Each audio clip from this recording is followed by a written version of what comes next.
last year.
Mystic ancient secrets can all be answered when you ask the mystic access guru. That is I, the great exalted one. I have come across 3 astral projections through the god plane in the hero metamorphosis to give you the knowledge you deserve. All right, before we start, just wanted to show something.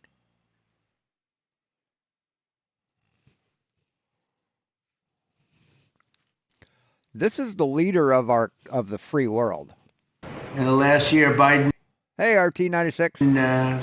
Bankruptcies rose by 55%, having to do with farms. So farm bankruptcies under Joe Biden went up 55%. That's not good. But now we're once again in a position where a president is able to put farmers first. But unfortunately, I'm the only president that does that. On day one, I terminated the Green New Scam. Energy prices are down, gasoline prices are down. We've slashed record numbers of crippling regulations, and we're working on huge trade deals already, securing $60 billion in agricultural purchase commitments. And, you know, Biden made none. He didn't make any trade deals having to do with the farmers or any of it. It's crazy.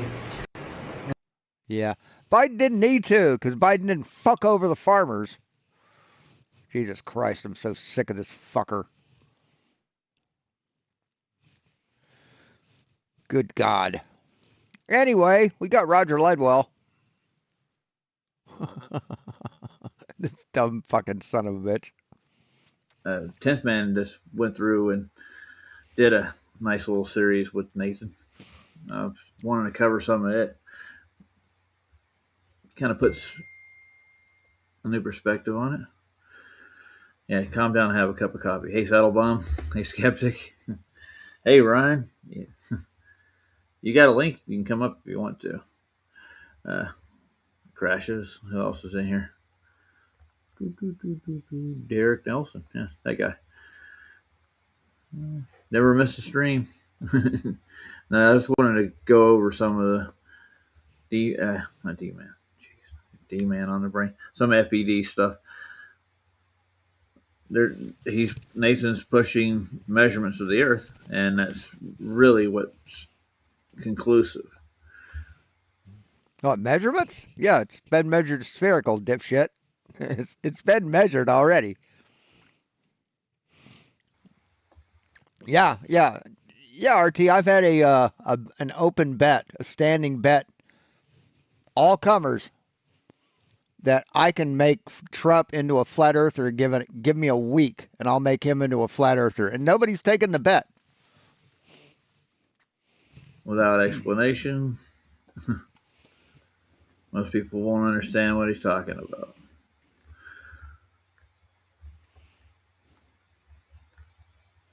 Yeah, the Earth's been measured spherical, dipshit. So yeah, it is conclusive, Roger. Yeah, it is. It's been measured as spherical for over 2 centuries. So. Hey, Downward Direction, David Koresh. Yeah, I'm not making it. It's just gonna be a short stream, but I want to share with you like the Fed stuff. Uh, I'll put a link in to the chat for one I was listening to earlier today. D-Man, not D-Man, 10th man. Somebody's knocking at my door. Who is it? That's Wes. That's funny. He wants to come in and talk measurements. And Wes, arrange a debate, set up a platform. We'll debate pseudo-Ramorian space-time and how You're gonna debate what, Roger? What are you gonna debate? we'll debate pseudo-Ramorian space-time. Pseudo-Ramorian space-time. You sure you're up to debating something that you don't know the fucking name of? Hey, Sullied Science, how you doing? Lisa, hey Lisa. And how it's Hey, Westside. really a physical thing. And Yes, that good old Ramorian space-time. give me a link to it, and I'll go over and meet you there. Jesus fucking Christ. We can do some pseudoscience experiments and determine the speed of light. You gonna educate people on pseudo-Ramorian space-time, are you, Roger? Guys up for it? God damn. And we'll discuss what a nanosecond is. Have you guys ever heard of a nanosecond? It's like a billionth of 1 second. Yeah, it's not like a billionth of a second. It is a billionth of a second, Roger. How do you measure that? Very With electronics. Yeah. carefully. I think that's a pseudo thing to begin with. I don't think you can measure a billionth of a second. Anybody? You have to measure. I didn't think you could be any dumber, Roger, but goddamn, you surprised the fuck out of me. So you don't think it can be done, so it can't be done? Measure I can tell I'm gonna need weed for this. I'll be right back. Oops, gotta unplug my microphone.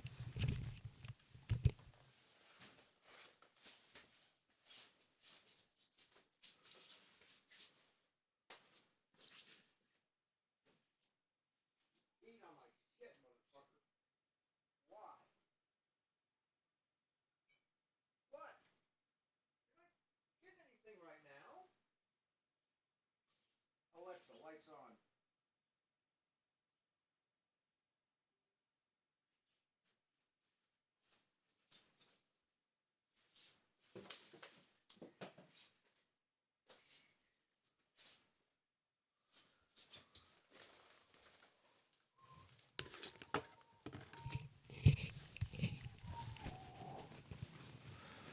There we go.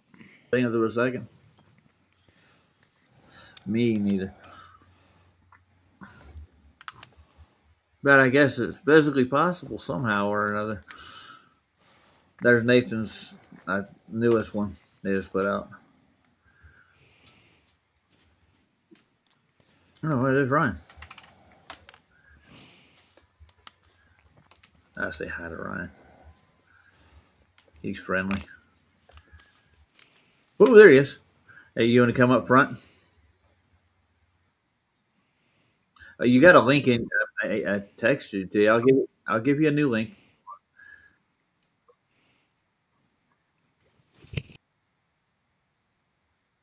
Okay. Yeah, it does that every. Uh, yeah. Okay. I'll get you a new one. Calm down. So I've made a decision on the laser engraver.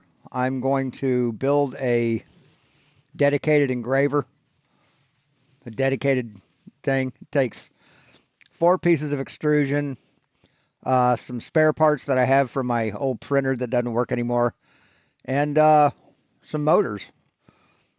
So, and electronics. I'll need to buy the electronics.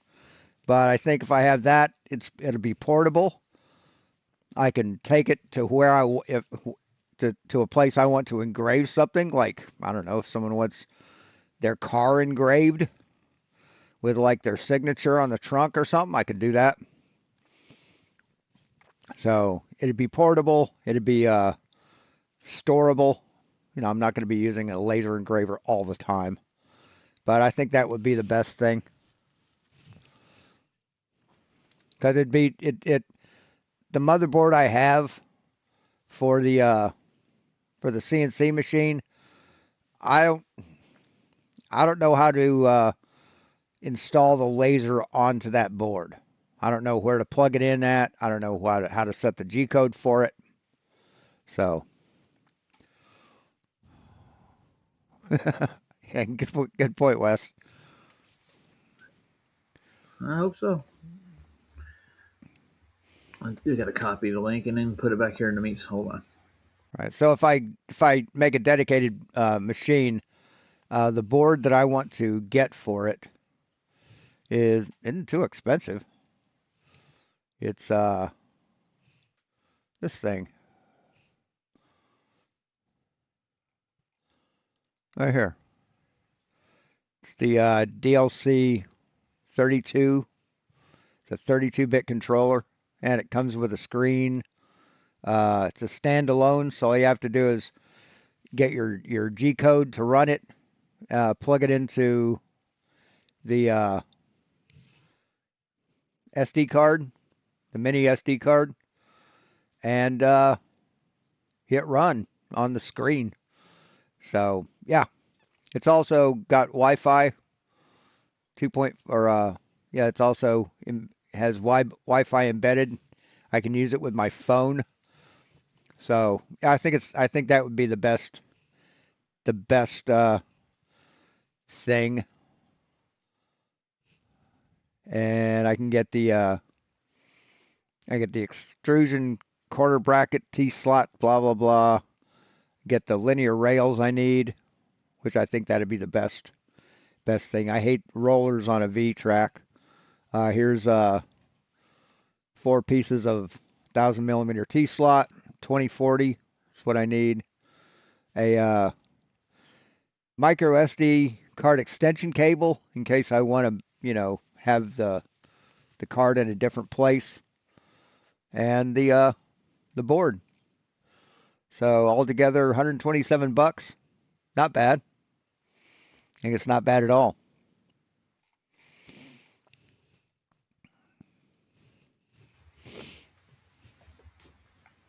Oh, thanks, Lisa. Appreciate it. Peace. I love computer stuff, man. It's fun. You get it?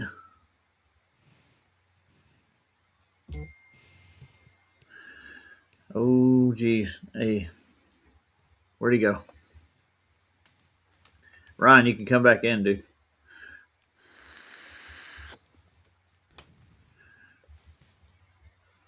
Ryan. Hello. He disappeared. Oh, he texted me. Hold on a second, guys.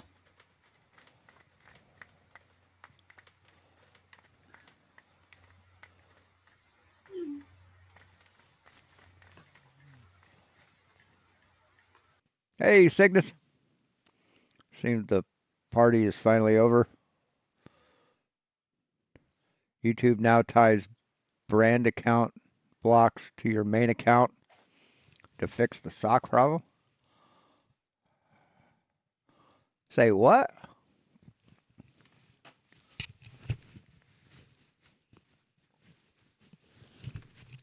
So if you use a sock and it gets blocked, then your main account is blocked too? Are you serious? Man, internet cancer. Gotta love it.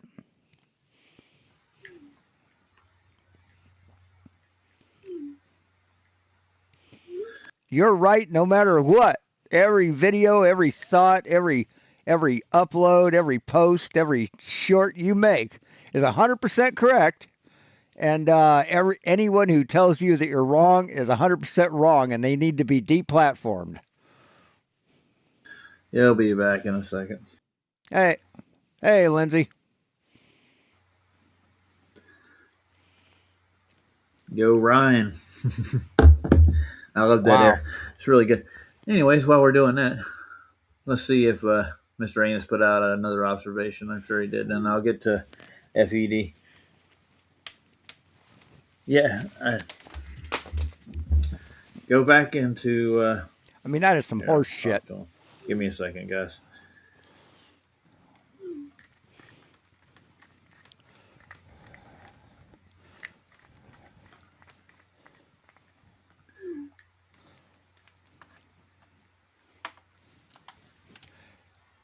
Meanwhile, YouTube won't take down obviously racist fucking channels when reported.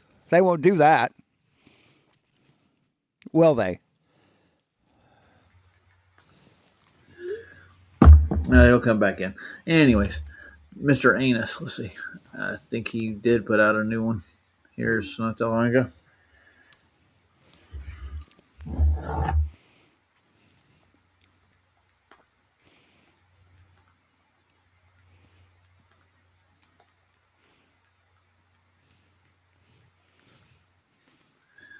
Ah, there he is. Yeah, the studio link I put in. You see it? Yeah. No, this isn't. But you got to click the studio link over here. Yeah. Yeah. There's a chat in the back. Yeah.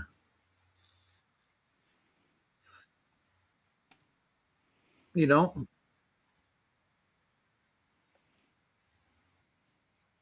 I just put another link in there if you need it. In the bottom right corner, there's these little bubbles and stuff. See them? Another three dots. No, go past it further where there's little icons where there's a people. There's in call messages. Have you ever That's where you need to go. And there's a link I just put in there. You see it? Click on it. There you go. Mm, good. And Wesley's back here with you. Say hi to Wesley.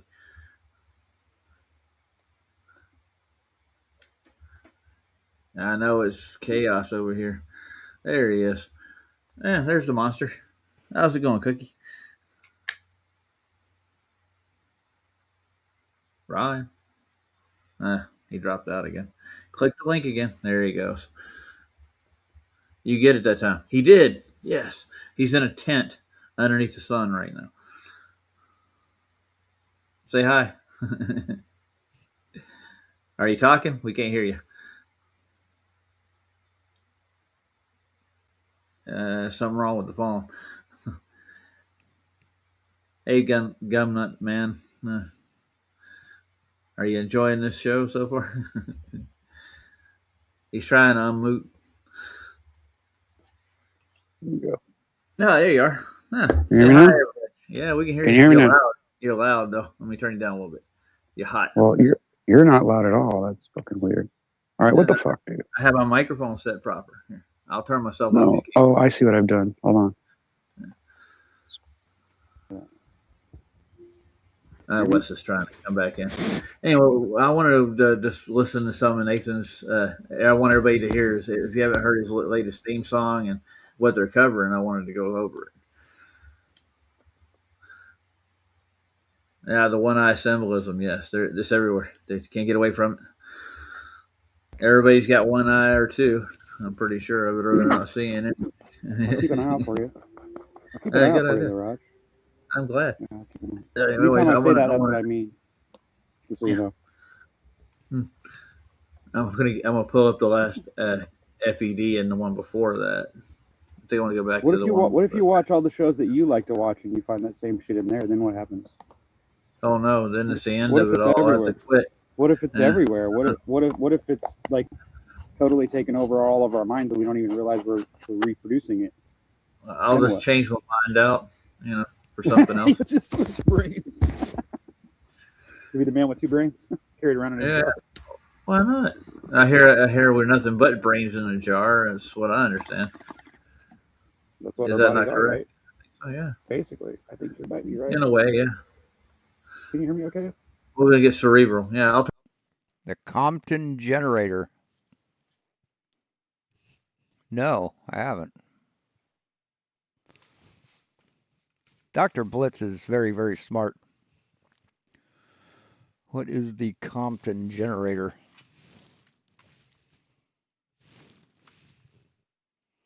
I'm curious. Turn you up a little bit.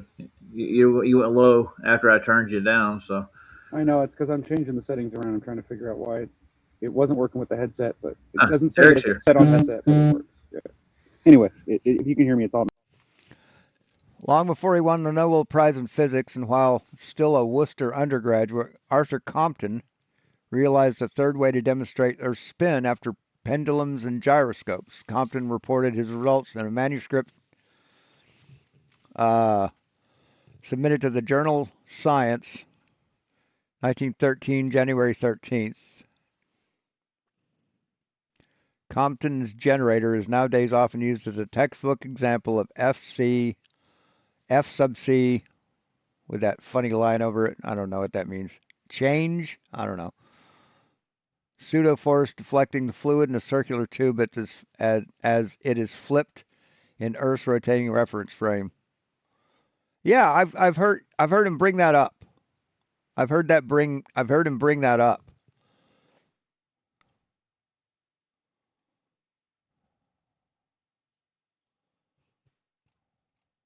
Yeah. Very interesting.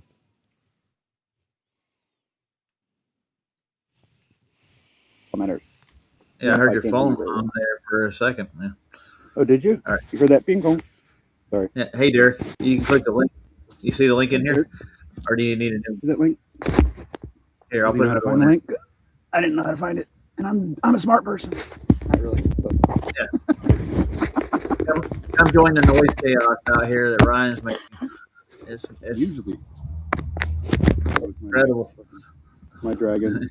My mic. The noises he's making on the show is just you can't hear over it. Hold on. That's what he's doing. Playing with my mic here, trying to get it loose so it doesn't. He's playing with the microphone. Don't eat. He almost sounds like he's eating it sometimes. All right. Still scratching? Okay. Thanks, Derek. No. Let's see. I want to go back. FED Perplexity AI versus 10th Man Part 3. We might go through that.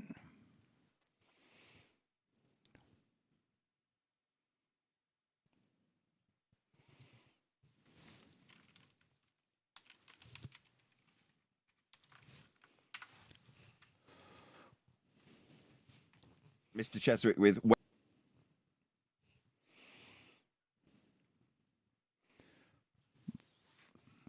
Only an hour apiece.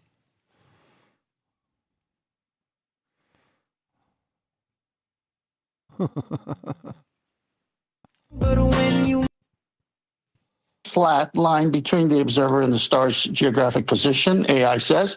The 5,400 nautical mile figure misapplies spherical travel. Okay. Yeah, we'll go over that. Back to when they started this one. I think this is the first one. It's Perplexity.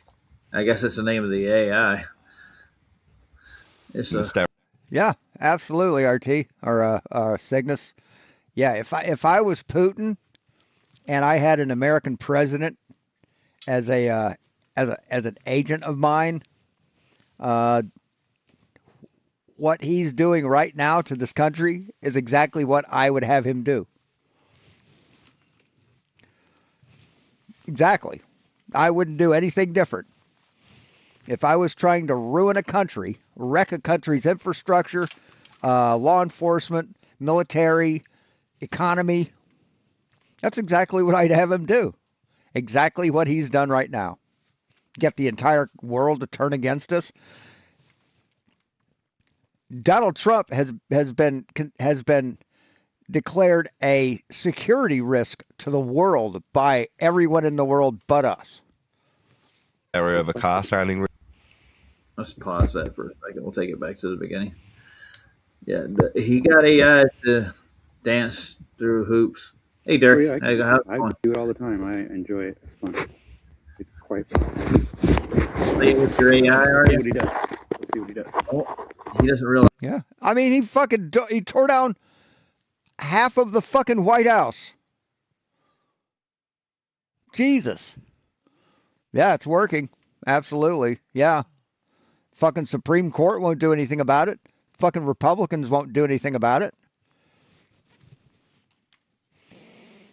Realize how much noise he's actually making. Eventually, Jesus fuck, dude. Are you fucking kidding me, Ryan?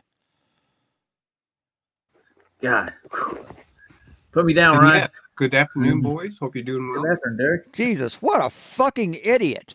Mute yourself if you're going to do that shit, man. How you doing?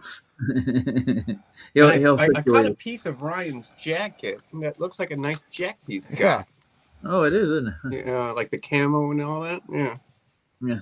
I actually fell asleep for a little bit. Now I woke up like at the time I was supposed to start that's this. camo. Yeah.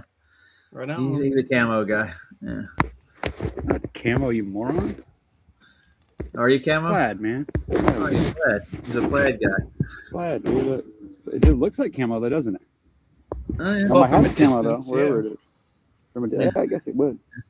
Before I I do try to start blend playing in. Nate. I look like a homeless guy. Yes, I do. I admit that. But you know what? I don't care. I'm comfortable. I'm warm. Oh, So that's all that matters.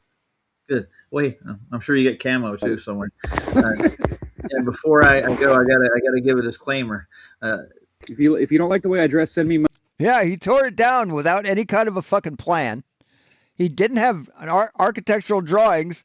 The architect that was designing it has quit, and they're looking for a new architect to take over the project. Meanwhile, he's being sued by Antiquities, by the Antiquities organization in Washington, D.C., you know, the place that preserves and conserves fucking historical buildings and shit. I mean, it's just, Jesus fucking, yes, gold-plated ballrooms while withholding SNAP. Yes, giving, Jesus Christ. Money and I'll buy some nice clothes. I'll do that for you later when I get. I mean, I said it before, man. What's his name? Peterson or whatever his name is, the guy that did Charlie Kirk. He came after the wrong guy. Money. Okay. That's He fine. came Dude. after the It's wrong all about the guy. money, man. Gotta have the money. You can't buy clothes without money. Not unless you had a textile plant somewhere of your own. You got. I think they should make a sequel to the movie, the Bobcat Goldthwait movie, God Bless America. The sequel would be Making America Great Again. One of those. And it would just be the pair going through Washington, D.C. and just eliminating all the waste, all the corruption and waste. Well, for me, it's like I purposely shop at Goodwills. You hear that? Now, Ryan, there's something for you. Shop at Like, Goodwill. Yeah, I do it. A few I mean, I'm not Christmases saying I ago, don't. for example, I went to a Goodwill in Minnetonka, which is like, you know, kind of an upscale area. Yeah. And you wouldn't believe came out. There's nice sometimes It good wouldn't- outfits. If I'll tell you I that. got 2048 up now. It's That's pretty the one I'm honest if you think about it. At least mine is. I don't know what got one of you guys use. ChatGPT. No, got it caught over a barrel. Yeah. Oh, I see. Yeah, That's not it hard. lied about what it was saying to start with. Well, of course it does. Of course it does. Of course it does. You guys, have you heard the new intro for the FED? You got a new song for it. I'll play it for you. Here. I don't watch them enough, so no, I haven't heard it. When you measure it flat, it contradicts that. I'm spitting flat facts and that. And I know you don't like that. Google Maps is flat, it presents elevation profiles like that. I'm a spitting flat earth. Yeah, video. Sentence has a ring, doing my own thing. If Earth was a big roast chicken, factually finger licking chicken. We just got the measurements missing. I'm spitting eggs and vegs, begging the question lesson. I've said it before, time after time. I'm the spitting flat Earth king of rhyme. Welcome to Flat Earth Debate. God damn. Holy shit. Oh my God. Live. He's your host, I'm your host, Nathan Nathan Oakley. Oakley, and if you are new to this channel, or you've not done so already, then be sure to subscribe. Wait. Hit the bell Yes, notification yes. icon and join button if you'd like to become a Nathan Oakley 1980 channel member and keep up to date with the Flat Earth debate. If you would like to support the channel, there is a super chat that runs alongside each of these shows while they are live. There's also a PayPal, Ko-Fi, crypto and thanks Hey, Curious UK. button in the info box below the video. Most importantly, if you'd like to join the discussion, simply mute the page you are currently watching. Then click the link in the info box below this video to join the panel and express your views on the nature of Earth. If you do join, please don't swear. If you do, you'll be ejected. And if you are, please don't try to rejoin the stream using sock accounts. You'll be warmly welcome back on the next And I'm stream. definitely not going to make it on Please this also show. share the show on social media. Sharing the show obviously increases the live audience, but this in turn increases the chances of a more diverse panel. So please share the show on Facebook and X. Now we are joined by... So then after you get kicked off the show for proving Nathan wrong and he's cussed at you, breaking his own rules, then please share the show. Hey, Lindsay. Adam Price, Neil, Click OK, Refracted, 10th, Jin, Arthur, Len, and a whole bunch of people in the Flipside Discord server. So, welcome one and all. Anybody want to go to the Flipside server? It's actually good. I like it. I'm actually in there now, so. You forget, Roger, that I actually started over here. Well, the Flipside server is fun. Yeah, it's actually a good place to go now. So now everything's separated between him and what's his name? Wait, no, he's still at QE's still on FED server. Well, Yeah, they share a server. Now Nathan's going to Flipside to Jenna's server and doing his shows over there because Jenna's so friendly. So, yeah. There's another man by the name of AI Overlord. Sorry, I almost called him Discord. I know he is. AI, he's over there trying to smear Nathan's name and everything that they put out. Fuck him! I hate that guy. You got me for that one because I don't like that guy. I told you about him. Remember when I first met you? I told you about him. I told you that AI guy over in Discord. Yeah, yeah. He's also on 24/7. He's one of the guys that fucking made me leave. Yeah, he's in politics. Yeah, that's where he's at. Yeah, well, yeah, exactly. He's in politics because now they don't want to be on. Who are they talking about? Server. Well, yeah, they share a server. Now Nathan's going to Flipside to Jenna's server and doing his shows over there because Jenna's so friendly. So, yeah. There's another man by the name of AI Overlord. Sorry, I almost called him Discord. I know he is. Oh, AI Overlord. AI, he's over there trying to smear Nathan's name and everything that they put out. Fuck him! I hate that guy. You got me for that one because I don't like that guy. I told you about him. Remember when I first. Hey, my mom makes cakes. First met you, I told you about him. I told you that AI guy over in Discord. Yeah, yeah. He's also on 24/7. He's one of the guys that fucking made me leave. Yeah, he's in politics. Yeah, that's where he's at. Yeah, well, yeah, exactly. He's in politics because now they don't want to be on 24/7 because nobody wants them on there because they're assholes. Movie I want to see is Good Luck, Have Fun, Don't Die. that looks like it's gonna be a good movie. So they created a 24/7 thing that goes on. Gin. Yeah, a bunch of bullshit. Pirate motherfucker. Oh, Seabass is there. Hey, Seabass, how's it going? Anyway, Derek, have you ever dealt with AI Overlord? Yeah. You like him? Well, take that. You know, I on a Christian point of view, he's pretty on point for the most part. Wow. But there's just other areas where it's like he makes Flat Earth his life in a way. Yeah. Right. And I went to the grocery store today, to Safeway, and they did not have tiger sauce. So I had to go on Amazon and buy some tiger sauce. It's not a bad price.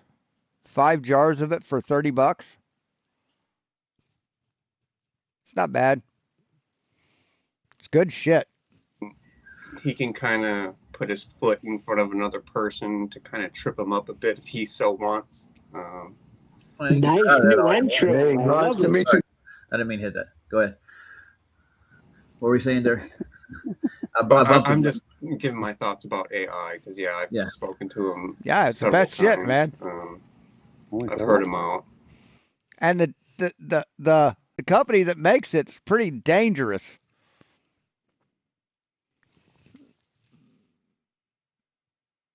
It used to be, well, they've taken it off. They've taken it off. The company that used to make it was called Try Me.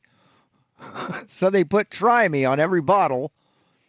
I guess people were actually taking them up on that and trying it before they buy it. Yeah. I don't think he really claims to be a Christian. Oh, dude, you fucking killer. You got to order some. It's like $5 a bottle. Or just go to the supermarket. See if they have it in the supermarket. That's what it looks like. Where is it? Yeah, this is what it looks like. It's a green label, big tiger on it. It's really good. It's like a sweet. It's like a hot sweet, more sweet than hot sauce. It's really good. That I've heard. No, right. No, he's among those who are, Yes. we're not Christian, but yet he's a believer in Christ. So Tiger sauce is good on anything. I've had it on ice cream, vanilla ice cream, a good vanilla ice cream. Just put a few dots on it, and it's fucking excellent. Okay. Well, I can understand where he wants to separate himself from the typical Christian. No, it's not that, my mom. No, it's definitely not that. Because most people nowadays think Christians are bad people. They don't think we're good people. So I can understand why he tries to separate himself. But that doesn't mean that I agree with him. I'm just saying, just that by itself wouldn't. It's a bit of give and take overall, though. Yeah, I agree. Yeah. So no, I don't really have a lot of fault with AI, or reason to be upset with him. But that just is kind of according to his character, isn't it? Mm-hmm. No, he tried to be really technical at the very beginning, but now he's backing off. Well, don't get me. I tell you, I like HB sauce. HB sauce is fucking excellent. I think that's what it's called. That's one of my favorite British sauces. You're wrong. I think he means well. He just means well for what? For AI, I think it's all about AI. He runs the show. That's what he wants to do. Well, of course, that's the one thing is he's the leader. He's not a follower, and so if you come in there and you try to lead, he'll just snap you into place. That's why I don't like him. He doesn't work good with others. What he's doing over there now is he's taking people aside that coming over with FED arguments into the politics server and chastising them for doing such. Like, that's a bad argument. He's got this list of crap. You can't say if you're a flat earther and crap like that. That's stupid. Yeah. Well, I mean, I don't necessarily disagree with him, but I don't know what kind of attitude he has about it. I mean, there's a funny way of going about that. Well, the list has to do with pitch data for one, measurements for another, and anything that FED pitch data pretty much presents. So him and a couple other guys that are in that server over there telling everybody what they can and cannot debate about in the server. That's why he's over at Jenna's server. First of all, let's ask the first question we should be asking: is it really a debate? Oh, not really a debate, but I mean presenting a proof and evidence of the Earth being flat by measurements or pitch data or anything. Well, the Earth isn't going to turn out flat unless you go to Kansas somewhere, right? No, it's not. It's measured flat. If that's all you're measuring is the dirt, you're not going to get right readings because that's not what we're talking about. Right? No. My God, they don't even know what measuring the Earth means. They don't fucking understand that. What you do? The plane of the Earth. Right? Okay, the thing is, whoa, slow down. The brown sauce, HP sauce, not HB sauce. HB is Hofbrau. That's in Germany. What the fuck, Sean? Brown sauce, yeah, I like it. It's like it's like A1. HP's like A1, I think. Closest thing to it. All right.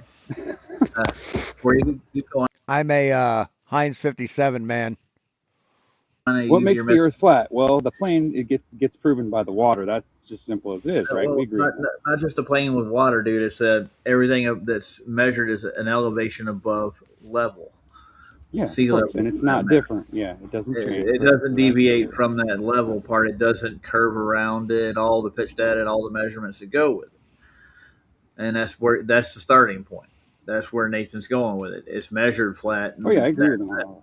Yeah, of course. So the whole point of the story is that AI is pushing everybody to stay away from Nathan's arguments because Nathan's pushing it. Basically, he just telling all the flat earthers over there with his little list of what you don't argue about. You should argue about. And it's not good. It's not a good argument. It's not a good look for flat Earth to talk about sea level. Then right, he's another Mikey then. Level. Yeah. Is he another Mikey? Okay, no, he wants you to get into his server and debate the refractive index and crap, the stuff that the globies like. So he's trying to draw the globies in with their refractive index, saying that proves. Is that your opinion, or is that confirmed, or you just say your opinion? It's not an opinion, no. Well, that's what he's doing. I'm saying, I'm asking. Yeah, that's pretty much exactly what they're doing, dude. Okay. There's two other guys with him that are doing the same thing. Yeah. All you got to do is go listen to any of those streams. But I don't. See, I don't, though. But I don't. The reason why I don't is because why should I? Why would I worry about it? Well, from what I understand, there's somebody's putting a book out really soon. And so that's why he's on the talking points. Yeah. It's in the book. I'll read it. Yeah, there you go. Hey, Base. I mean, I'll buy a copy, but I'll figure out a way to get a copy of it. I'll at least read it. I mean, I'll give the guy a chance. I want to hear because I thought Keith did a really good job, even though I didn't really know anything about it until he was already doing it. You know what I'm saying? But it started when right as I came in or whatever. But I thought it was pretty good what he did, explaining the side of it, the normal, the side where you and I would have a conversation about you and if we sat in a room together, not the conversation that we have when we're supposedly debating flat Earth, right? That's what I'm talking about. Well, no, they already have the preconceived notion they live on a sphere, and all the stuff that they have pre-assumed in the process goes into geodetic surveying, like the USGS.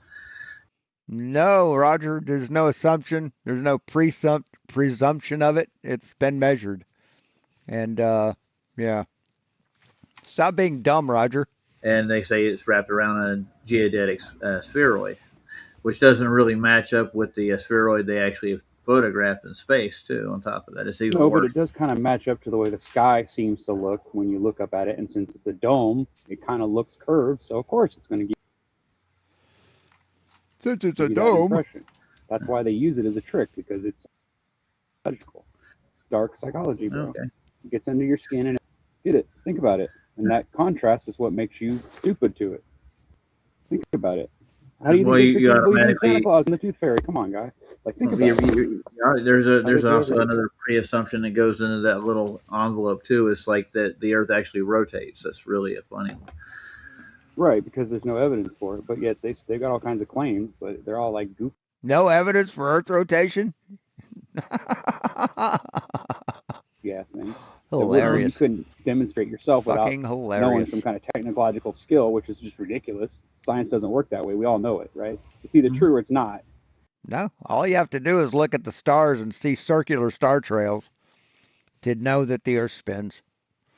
See, if the Earth didn't spin and the stars moved, then those star trails would be oval. See, all you have to understand is geometry. That's all that's needed, man. But since flat earthers don't understand geometry,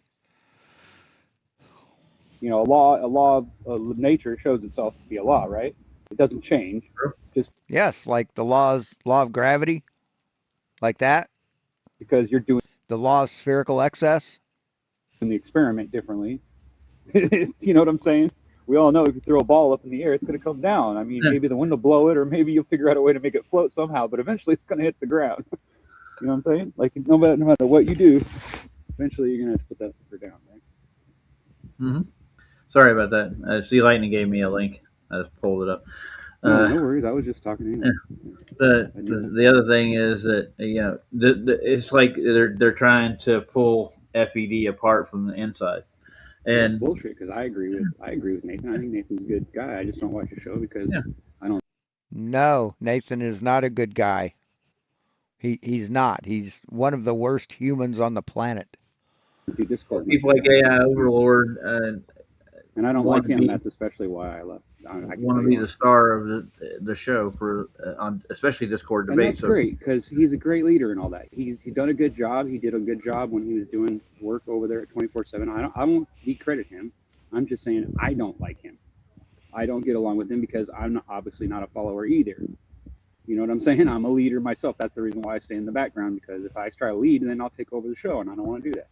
I already do it anyway by talking, but you know what I'm saying? I'm a dominant person. You can tell that, right? I may not act like it most of the time, but I am a very dominant person. I'm a leader. My mommy told me so. Yeah. So I'm going to play some of this stuff. We'll see where AI lies. Not Overlord, AI in general, like the. Yeah, you have my attention though. Yeah, Perplexity AI lies. But it's just personal. I wouldn't say it was like anything he did wrong. It's just well, not him. No, I'm talking about the actual the app, artificial intelligence. The Perplexity is the name of it. That's what we're looking at now.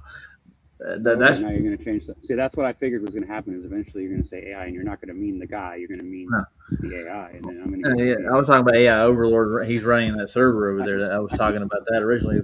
He's trying yes. I'm with undermine Nathan's argument in the process. Where is your phone, Ryan? In my hand. Okay, why is it all up in like? Are you dragging it across the ground or something? No, it's my. Oh my god. Is your tarp in the way? I don't know why. I have it on speakerphone, but it's actually going through my headset anyway. I don't understand what the fuck's going on right now. I'll leave it on the headset. Bluetooth. Then it works like this, and you don't hear as much. And then I can't hear you now. I hear you fine. But now I can't hear you. But I can't hear you at all. So what the fuck? But that's supposedly, I don't know what the fuck's going on. Anyway. Take it off the headphones. Obviously, your headphones are messed up, dude. Okay, default.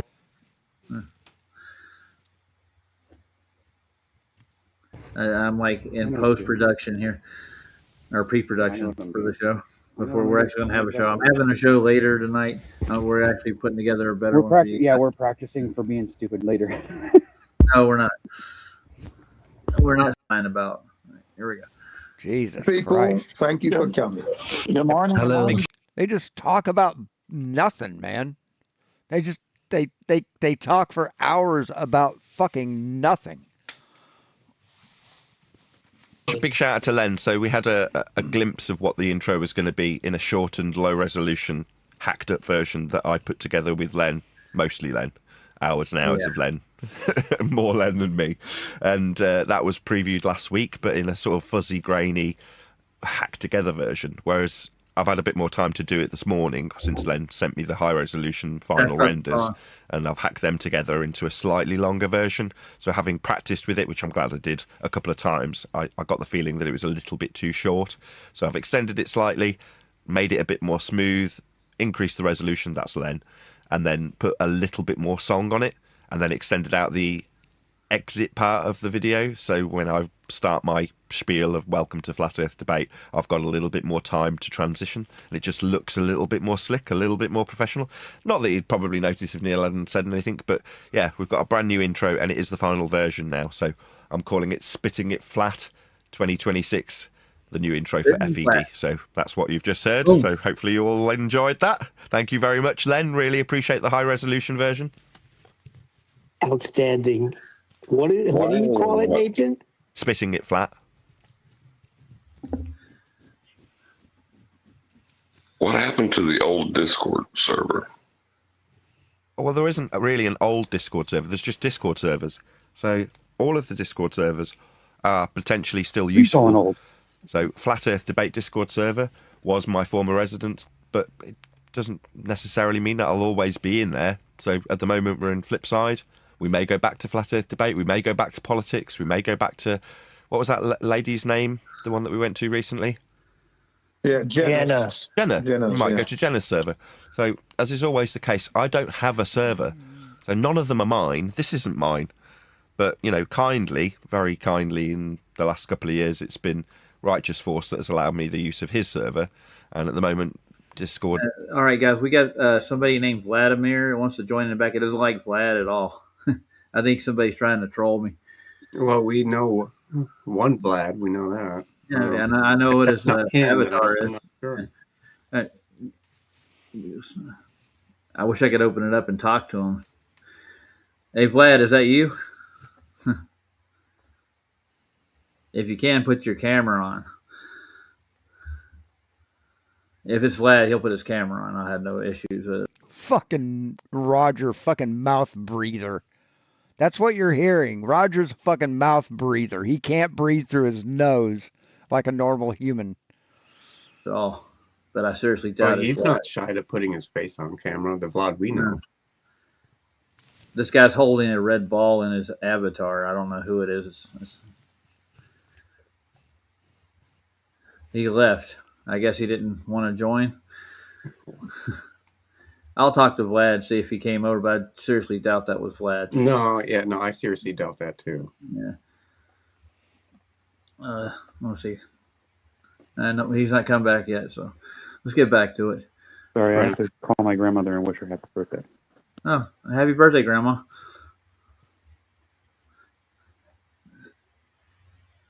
My wife's calling on the side. Is she? Well, tell her hi. And happy birthday and tell her many more. Yeah, happy birthday, Graham. Yeah, there you go. From all of us. Yeah. I wish I had a grandmother still alive I could say happy birthday to. Well, my grandma. Priority on the phone. Jesus fucking Christ, man. Holy shit. Yeah. Back to it, guys. It's being provided by Divergent Droid, so he's very kindly letting us use his server for the time being. But it's just a public gateway, so I don't necessarily mind which server I use. But at the moment, we're using the Flipsides. That's Divergent Droid's Discord server, and if you click on the link in the info box below the video, that's where it'll take you. I asked her what she wanted for her birthday, and she said tacos. Righteous was censoring me. Tacos. All right. Okay, there's no need to slag Righteous off. Righteous is a good guy, and if he's listening, thank you very much, as always. Hopefully we'll always be welcome back there. Run along now, Righteous.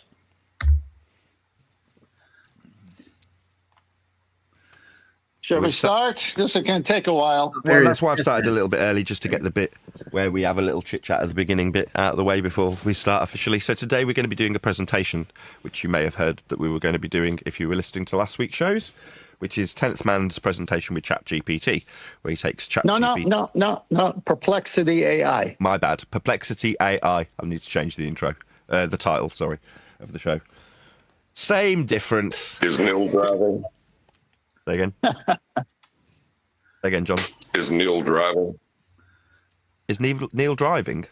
Oh, that's funny. Sorry, I dropped my phone. Yeah, I was listening to the accident I got into. I had 10th Man on. It was one of the shows you ran up when he was doing, I guess it was ChatGPT presentation back then. Whatever it was one of the AI things. And that's what happened when I got into the accident. That was still going. As the car was upside down, wheels turning, 10th Man's voice was still going forward. I like those YouTube shorts when much for a self-driving car. Occasionally you'll see on a YouTube short somebody's like filming the stereo of a car sounding really quite nice.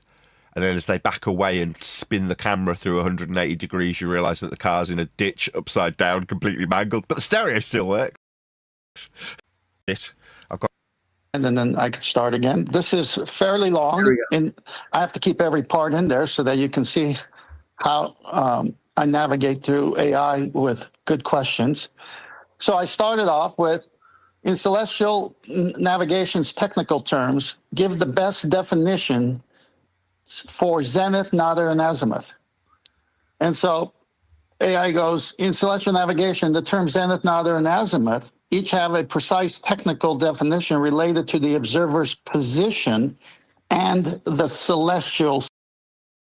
I see you later, Curious UK. Thanks for stopping by, man. 33 in the morning. Sphere. The zenith, the point on the celestial sphere directly above the observer's location, Right, it represents. Hold on. I want to answer. Was it David Koreshi's question? Light travels faster than sound, sir. That's why. It takes a few seconds for the sound to catch up with the lightning as it goes through the air. That's all. And a quick question. Yeah. Nathan said at the beginning of this kind of podcast that there will be no swearing. Is that particular to Jenna's server, or? No, that's just been a rule at FED, but yet it still happens, man. You know that. Oh. It happens, but yeah. Yeah, by Nathan. Yeah, by him. Yeah, they try to keep it a family show, like as much as possible. That's why. When did they start doing that? A while ago. It's been a while ago. I guess it's been a while since I've watched him. Okay. Yeah, it has me too. But good. no, I think he did it before I started watching, though. Well, Paula and 10th Man actually kind of put it to him like, dude, we want to present this to families and stuff, so we don't need you swearing constantly. Right. I mean, yeah. Well, I agree with that. You can actually teach those you care about and like your children, for goodness sake. Yeah. You don't need to drop F-bombs every 2 seconds, for example. Yeah. You don't need to be teaching children flat Earth. That's the last thing you should be teaching them. Oh, we have a Dr. Philgood in the audience. Do you believe in the speed of light? The speed of light. That's funny. Do I believe in? How do you measure it? First of all, what's so funny about the speed of light, Roger? And what do you mean? How do you measure it? What do you mean? How do you measure it? Yeah, well, they measure it in nanoseconds, which is 1/1000th of a second. Oh, how do you get that increment? A billionth of a second. Go ahead. So just another thing they haven't even fucking bothered to look up. Show me. I would love to see it. Yeah, I would say that too. Show me. Yeah, show me kind of thing. Yeah, show me the billionth of a second. Measure. Well, I am from Missouri, so that might give you a dead ring. Why? Why do you think they give these large numbers? Because you're gonna have to it'll take you forever to get to any kind of real measurement. No, what do you mean? Holy fuck! So if I go on my computer, Roger, and I click on your stream, and then I go into that room again, will I still find that thing posted so I can just click on it? Yeah, the back chat. Yeah. Yeah, so that way I can do it from the computer, and I'm here, but you're going to hear an echo because I'm listening to the show. Hold on. And speaking of Missouri, it's like they are like Kansas, where they are also the land is also like as flat as a pancake. We have a whole area in the middle of the U.S. that's flat as a pancake, and it just does not mathematically compute with a 24,501 miles circumference. Hold on. I want to. Hey, Vlad, was that you coming in earlier? The speed of light makes this Earth curve? No. Obviously. Yeah. If it was, let me know and I'll let you in. Yeah. I wasn't sure about who it was. I was going to say, let me. Vlad's in the actual chat. Hey, Vlad, if you want to come in, you can. Just click that link. I'll know it's you.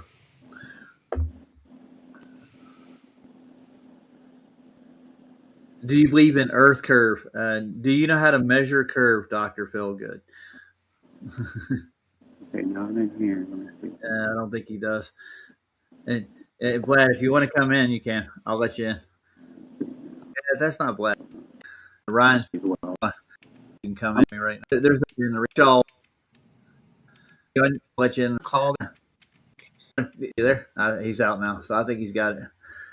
There he is. Hey, Vlad, how's it going, sir? Can you hear us? We're getting a hum. Iron works. Rod, you got me? Got you, dude. Can you hear us? Vlad. Yeah. Say again? Hey. Can you hear us? Yeah, I got you. Could you hear me? We can. Loud and clear. All right. Hold on. Let me see. How's your day been so far? Yeah. Was that you, Cygnus? Awesome. Had to make sure you weren't an imposter. That's all. Yeah. I get those. Yeah. It's kind of tough, this thing. Well, It's giving me a No, headache. it took me a while to figure out too. Yeah. But once you're in, you're in. You're here now, so everybody can hear you. I'll let you guys do your thing. I guess because I crossed the streams, it's making it difficult for me. I'll let you guys do y'all's thing. Hey, Ironwork, do this, Vlad. Save that link and come back in. The restream link you're on now. You can do it. All right. Well, let's get back to AI is lying. This is going to be fun. It's the highest point in the sky relative to where one is standing and is perpendicular to the observer's local horizon. Nadir. Nadir is the point on the celestial sphere directly opposite the zenith and is located straight below the observer. If you draw a line from your position vertically upward, it points to the zenith, extending the line straight downward through the earth points to the nadir. Azimuth. Azimuth refers to a horizontal. Nadir, would they even have a term nadir or nadir if the earth wasn't a sphere there, 10th man? Think that would even be a thing? Angle or bearing of a celestial body measured clockwise around the observer's horizon, starting from true north. In navigation, it is the angle at the horizon between north and the vertical circle passing through the celestial body, measured from 0 degrees at north clockwise through 360 degrees. These definitions are grounded in spherical astronomy and serve as fundamental reference points for celestial navigation and position fixing. Then I say, datum is a mathematical. Yeah, I'm waiting to see like all his loaded questions or his his direction to AI to steer it the way he wants it to talk. Model as well. Yes, AI answers, datum in navigation and mapping is explicitly a mathematical model, not just a vague reference level. General definition, a datum is a mathematically defined reference surface coordinate framework used to describe positions on, above, and below Earth. It specifies a reference shape, usually ellipsoid, the ellipsoid size and flattening, its position and orientation relative to Earth's mass and rotation axis. This lets any points, latitude, longitude, and height be stated I can't even say that word right now. Rotational what? Rotational what there, buddy? Does he have any better fucking no? 720, fuck me. And he's probably streaming this at fucking 420 or 480. So what did it say about rotational axis there, 10th man? Isn't flattening. Its position and orientation relative to Earth's mass and rotation axis. This lets any points, latitude, longitude, and height be stated I can't even say that word right now. Can you say that word? I can't say it. Unambiguously. Thank you. It's just stuck in the morning here. It's early. By the way, we don't trust AI, neither Dr. Feelgood. That's why 10th man's interrogating the living crap out of it. Like, he's not going to take his first answer at all. He's going to put it to the test. Nobody trusts the. You can't interrogate AI. That's not possible, Roger. You can't interrogate artificial intelligence. It's not sentient. Hey, Derek, do you trust AI? Yet. I don't think you do. I don't know anybody in their right mind that would. It's going to give you what you want to hear or what they think everybody. No, you think 10th man wants to hear that the Earth the Earth rotates on its axis? He wants to hear to start with, instead of like a truthful answer. I don't think it will.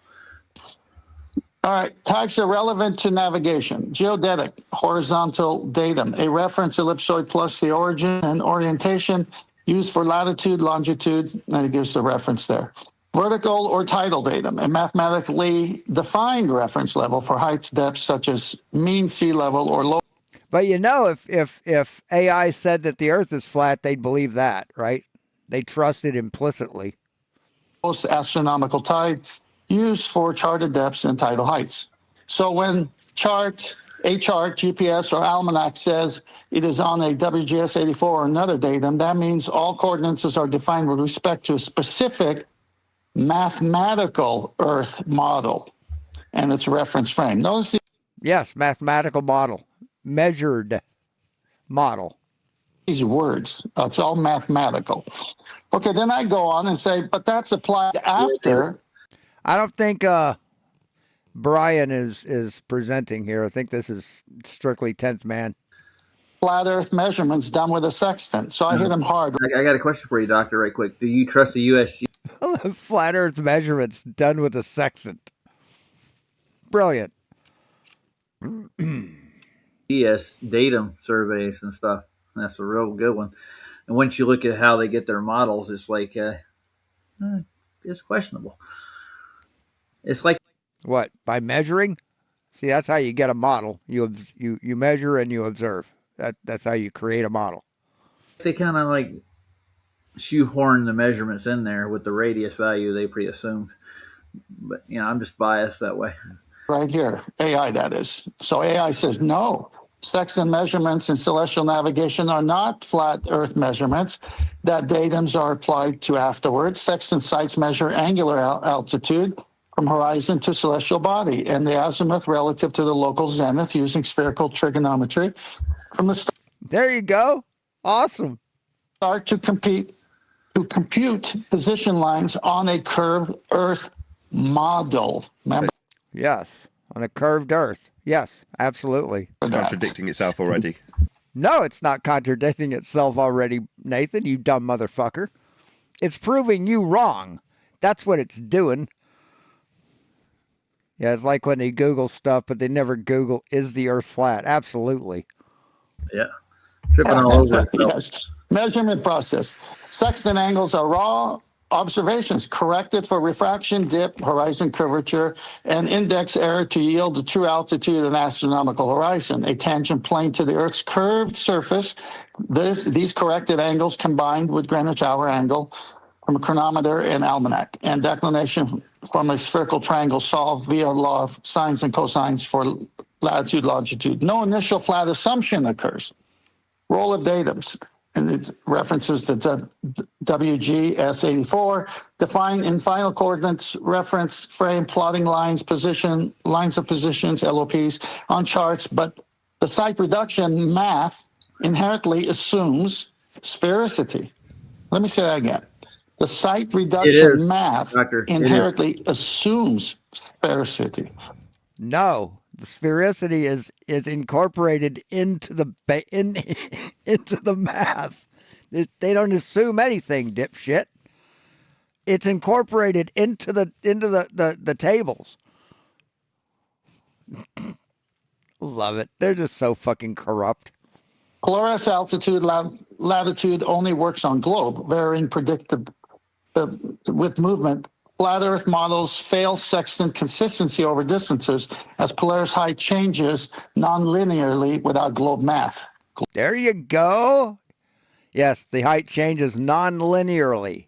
See, it's a linear relationship with latitude or distance traveled and angle of altitude. It's not possible on a flat Earth. Globe math, key word there. Then I go on and say the baseline is flat from the GP of a star to the observer's maximum distance of 90 degrees times 60 nautical miles equals 5,400 nautical miles. No, yes, that's globe math, dipshit. It's not flat Earth math. Best line is in celestial navigation is not flat line between the observer and the star's geographic position, AI says. The 5,400 nautical mile figure misapplies spherical geometry as planar and ignores celestial distances. True baseline concept. The baseline is the great circle arc distance on Earth's spherical surface from the observer to the body's GP subpoint calculated at the zenith distance, 90 degrees observed altitude times 60 nautical miles degree. Maximum zenith distance is 90, the body on horizon yielding 5,400 nautical miles. Earth's quarter I circumference. want to answer that. Like the baseline itself is considered terrestrial and flat, but they take the I gotta do something here. Hold on. I want to do that. Then move that over to here. And then where the fuck did it go? Oh, there it is. Yeah, so I can keep an eye on my chat over here, and then is that it? Nope. There we go.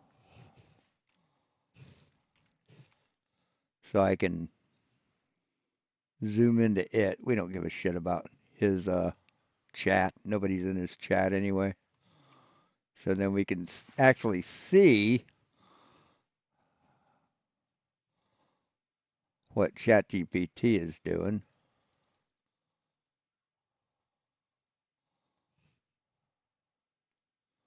Shit, I can barely fucking read that. Hold on. See if we can do this.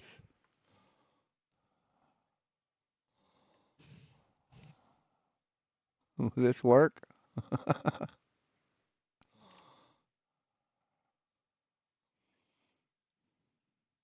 Not really. Not really. Oh well.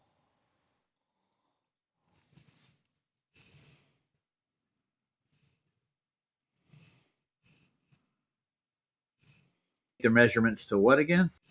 Oh, what's up here? What's going on?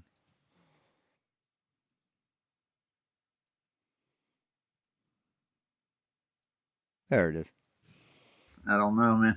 I thought if I could zoom it in, I could read what is being read. Because he just can't present anything, man. He talk like this, and he says what he says, and then he says what AI says, and he doesn't say when AI is saying it. He just says what he says. He says, and then something else, and then it. Jesus fucking Christ, man.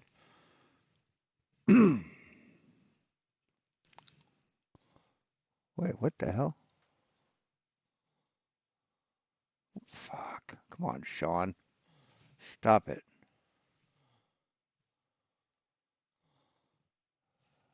Okay. It's a good question. Well, but the baseline cannot be arched. No, it doesn't. No. Yes, it is arched. Yeah, the baseline is basically arched. No, it's not. No, I'm sorry. No, the baseline can't be arched. The baseline is your line of sight. Straight. It's a straight line of sight. Has nothing to do with the earth. Now, if you want to create a triangle using the observer position, the GP of the star, and the star, the bottom of the base of that triangle will be curved. Yes, it will be. But they use the sky like an orographic view that we're actually looking over a curve. Pornographic view? What? Baseline cannot be arched. No, it doesn't. No.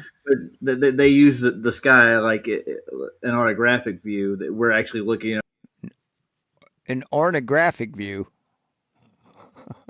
I prefer pornographic view. Over a curve. They take perspective out of the whole measurement itself. Right, because you don't measure in perspective, stupid. You don't measure in perspective. You don't build anything in perspective. You don't create blueprints to build anything in perspective. Jesus Christ. Nathan started that shit. The perspective hijacking Earth curve calculator ignores it ignores perspective. It's hilarious. And they use that. They chart that way. That's the way they chart it. But then they also claim it the light's parallel coming in from all the stars, all of it. Yes. All light that comes to us is parallel from outer space. Absolutely. That's why it works in their model. But light's not parallel in any way, shape, or form. Yeah, it is. Yeah, it is. Hold on. Let me show you something, Ryan. Roger. Let me show you something. This is totally cool. Where is it?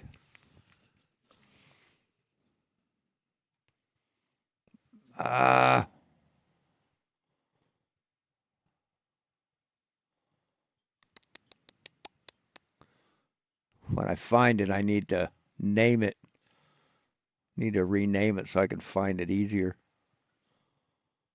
God damn it.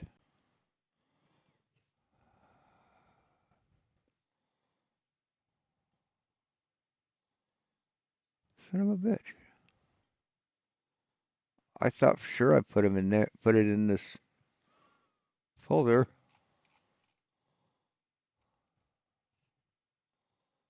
Wouldn't be music files. No. No.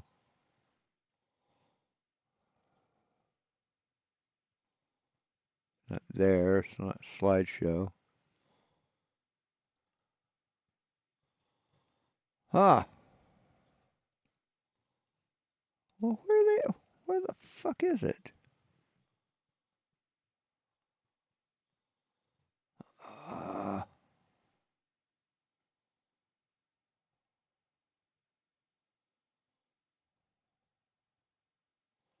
sorry, guys. I have to find it, or else something bad will happen. I have to find it, or else something bad will happen to someone that I don't know, and I have to do this to prevent that.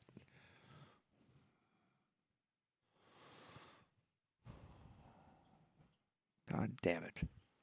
Oh, here it is. Here it is. Yeah. Check this out, Roger.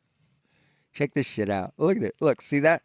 What do you think these you think those shadows are parallel? Think these are parallel, Roger? Sure they are. Look at them. The distance from here to here is the same as the distance from here to here. And you can do that with any one of these. Any one of these. I can even put it in Photoshop and show you. But watch. Watch, Roger. Oh, holy, you can't see that. Because I fucked with it.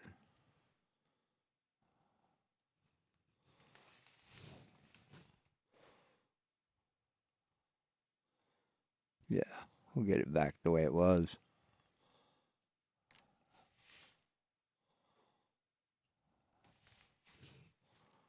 Probably just go all the way.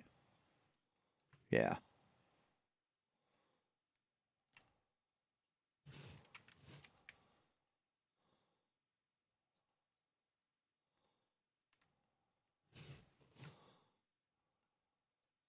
Fixing shit on the fly. Love it. Yeah, here you go. See how they're parallel, Roger? Look, check it out. But see, as you move down and you rotate your field of view up from down to forward, look what starts happening, Roger. Oh no, they start diverging. See, now this distance from here to here is not the same as the distance from here to here, right? Or the distance from here to here is not the same as the distance from here to here. See how that works, Roger? See, this is perspective.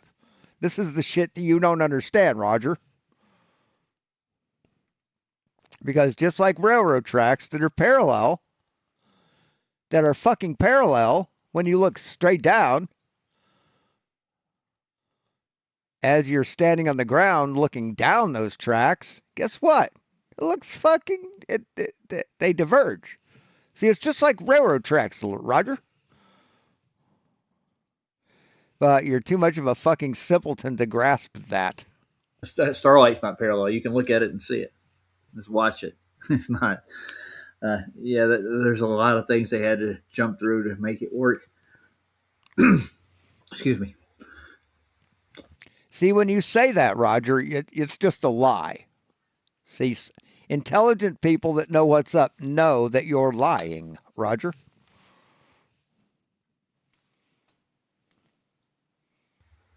That was beautiful. Anyways, yeah. So it's a work in progress, but I mean, people just never look that deep into it. They really don't. Oh, really? We don't look that deep into it? Okay. You got a model, a map, and measurements, Roger? You got any of those things? They'll find out, and I've had even Globies claim that, oh, we don't claim the starlight's parallel. It comes to the Earth parallel due to the size of the stars. Yes, yes, the light that strikes us, that hits us, that gets to us is parallel. Yes, as close to parallel as you can measure. The same with the sun too.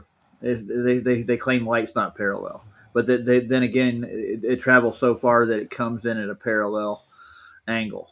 It's all parallel. Have you ever seen which that? is mathematically impossible, Yeah. Well, that's why they put it so far away. No, it's not mathematically impossible. Not at all, man. Why do you say it's mathematically impossible? Why would you say that, dipshit? Because you don't fucking understand math? Yeah, that's why. That's why they put the stars so far away. And you cannot get a hypothesis. We don't put the stars far away, Roger. They are far away. Do you put France far away? Right? If you're going to plan a trip to Paris, do you put France that far away? No, you don't. It's just that far away. Hypotenuse to a triangle. That's why celestial navigation has an equal elevation angle. They take the height above it. They make it an equal elevation angle. What? What did you fucking say? An equal elevation angle? And you cannot get a hypotenuse to a triangle. That's why celestial navigation has an equal elevation angle. Celestial navigation doesn't use hypotenuses. It doesn't. It uses two rays to measure an angle, Roger. Fuck me. They take the height above it. They make it parallel to the ground, and then they take that down. They take a regular trig from that level. No, you don't put the observation point of the observer at the ground, Roger. You don't do that. That's something that 10th Man said. And you believed him? Hey, Stanley. To where the star appears at that time. God damn. That's how they're just so fucked in the head, aren't they? Do celestial navigation. That's why they say cosine, Haversine. But it's all not as easy as they make it sound. Like you have to actually practice at it in order to navigate that way. It's not easy at all. Haversine, I don't even know her. You have to use a sextant. It's really not easy. It takes you a while just to get down the process of what you have to do to figure out where you're at. It's like, what? What did you just say? But it's not as easy as they make it sound. Like you have to actually practice at it in order to navigate that way. It's not easy at all. You have to use a sextant. It's really not easy. It takes you a while. No, it's pretty simple. You record the time of day at the moment that you take a reading, right? You face one direction, you find a star. You know, you obviously know what that star is, right? You pick it out of a constellation and you measure it with your sextant and you record the time. Usually your ship's mate or your partner records the time when you say mark. Then you turn and you record another one, mark. Then you look a third direction and you record another one. And then you take those numbers, you put them into your form for sight reduction. You use the nautical almanac to get your figures, to do the calculations, and you know where you are. You have your 3 circles of equal altitude, and you can plot that on a map. So it's not that hard. It does take practice. You got to know what you're doing. All right, see you later, Lisa. Well, just to get down the process of what you have to do to figure out where you're at. It's like, and you have to. Yeah, Me and My Shadow. Also a good show. The oh shit. What was the name of the show? Fuck me. It was written by Harry Nielsen. That's who wrote the song. Fuck. What was Me and My Shadow the theme song to? Had Bill Bixby in it.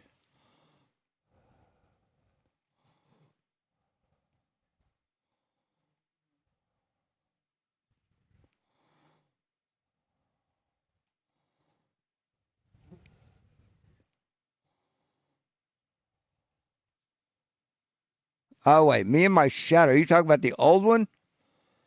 The vaudeville?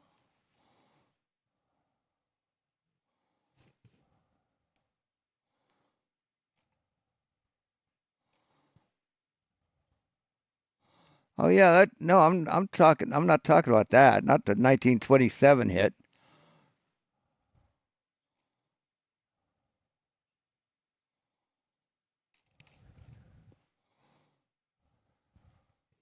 Hold on a second. I gotta figure this out.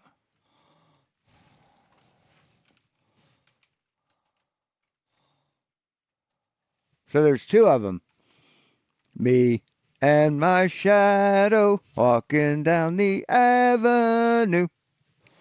That's the old one from 27. Me and my arrow. I'm thinking of Me and My Arrow.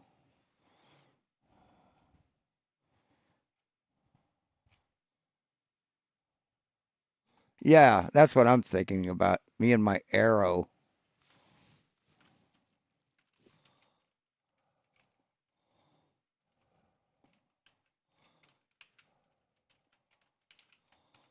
And what the fuck was the name of the goddamn show?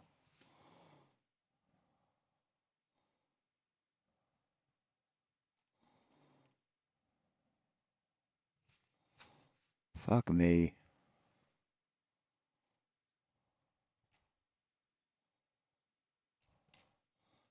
We'll get back to it in a minute. I gotta fucking figure this out.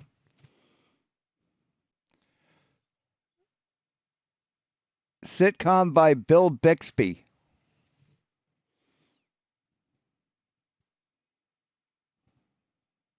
The Courtship of Eddie's Father. Before Mom died, she told me I'd have to watch over you, take care of you. And you're doing just that, Eddie. Oh no, it was. Why did I think that was Me and My Arrow? I don't know. Yeah, Me and My Best Friend. That was the name of the song. Anyway, sorry. To know where the stars are going to be, and obviously, if they have to be in the same spot. Yeah, Me and My Shadow is a pretty good song. Every time for that to work, then obviously you're only seeing the same sky, guys. It's like really easy to understand. Yeah. Well, they're in motion, obviously. That's why it's hard to get a fix on them. That's why they have to use 3 stars to get a location. No, you don't. That's not why you have to use 3 stars to get a location, because the stars are moving. No, dude, that's not why. Oh my Jesus. Stop talking, Roger. Just stop talking. And I guess that's what makes it easy for them to trick us with it, right? At the same time. No, well, they don't have any proof there of a spherical Earth. They because they can't get to the actual height of the star. When you advertise something that much, it's kind of right? We don't need to know the height of the star to get no, Roger. Again, stop fucking talking. like with an advertisement. If you tell somebody Band-Aids are the best the best bandages, then they're going to believe it, right? That's what we're going to carry it around with us. We just do, right? That's what they're taught. Yeah. Oh, Lucas. No, that's what's measured, dumb fuck. It's what's measured. Here. Should we let him in? It's up to you. Do we want to watch this, or do we want to watch it from the source? Because it's going to take fucking. They've already been on for 2 hours, and yeah, they played maybe 30 seconds of fucking Nathan's video.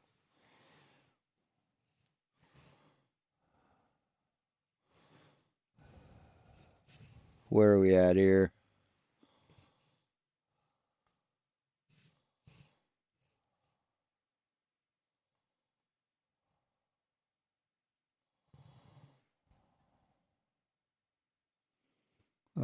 History.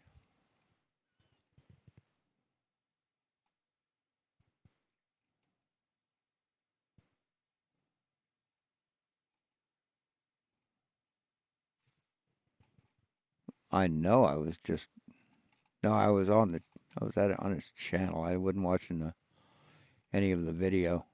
But yeah, we'll fuck Roger.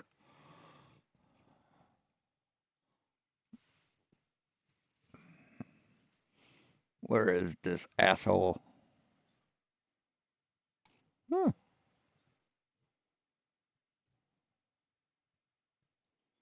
Okay.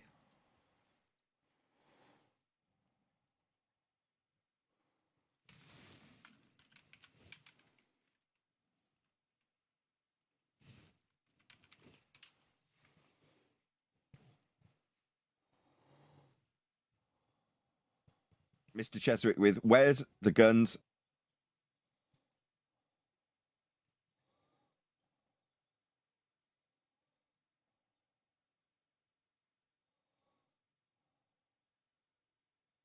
Trigonometry, spherical geometry as planar and ignores celestial distances.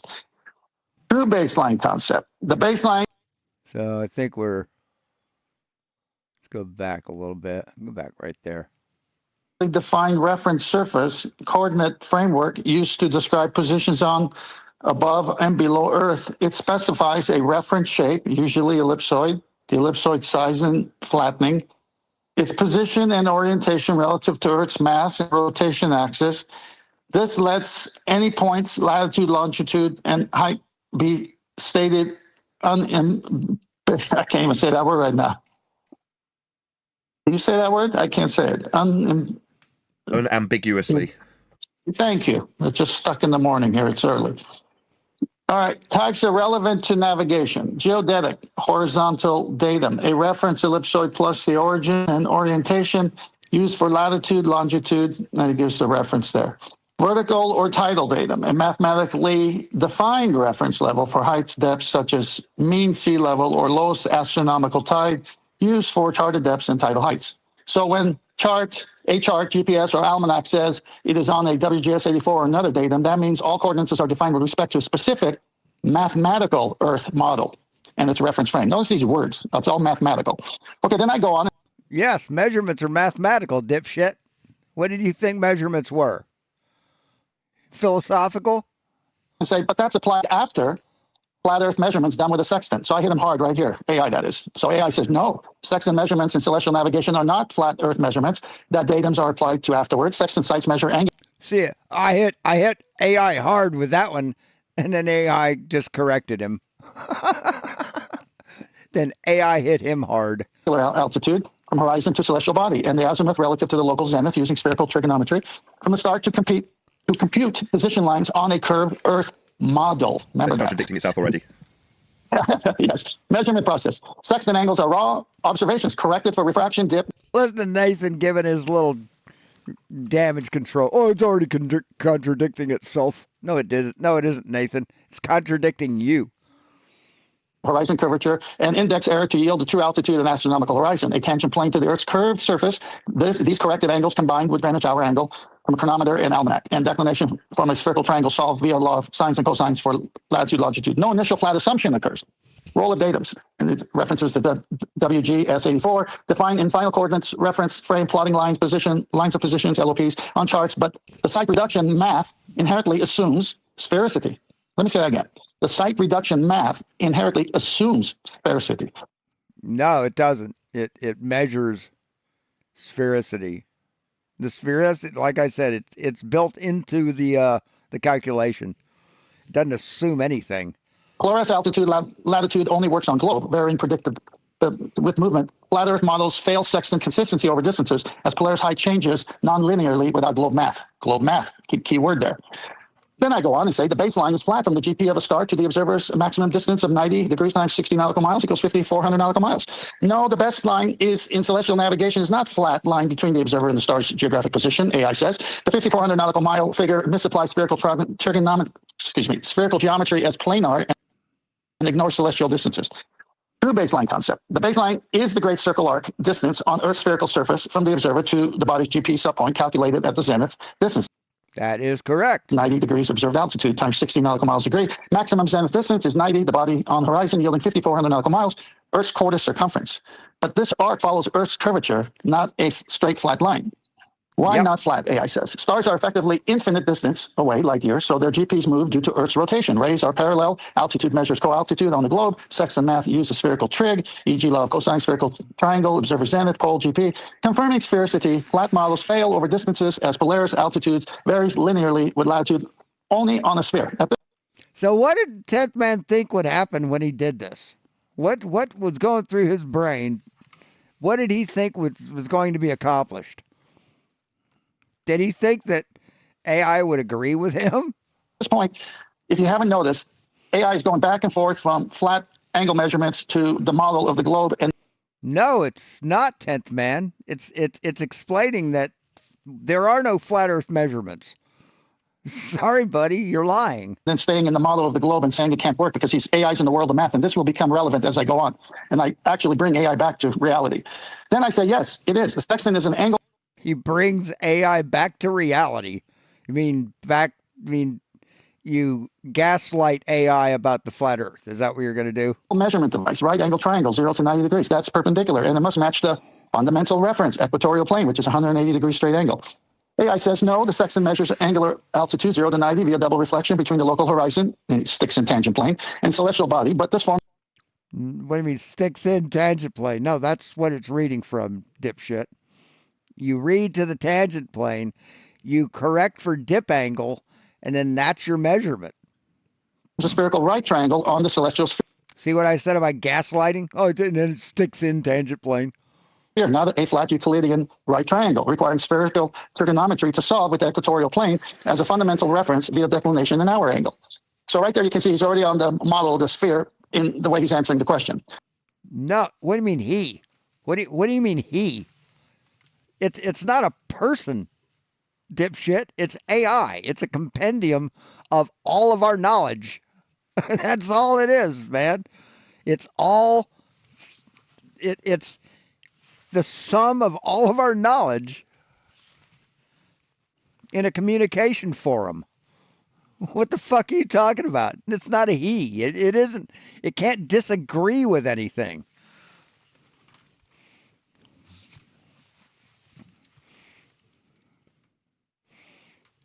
Sextant measurement principle. The sextant uses law of reflection, light from the horizon, and body reflects off two mirrors, horizon and index, doubling an index arm angle to yield the true vertical angle to the horizon. This altitude, h, relates to zenith distance, but processing assumes parallel stellar rays intersecting Earth's curved surface, a celestial sphere forming the spherical triangle, observer zenith, north celestial body, etc.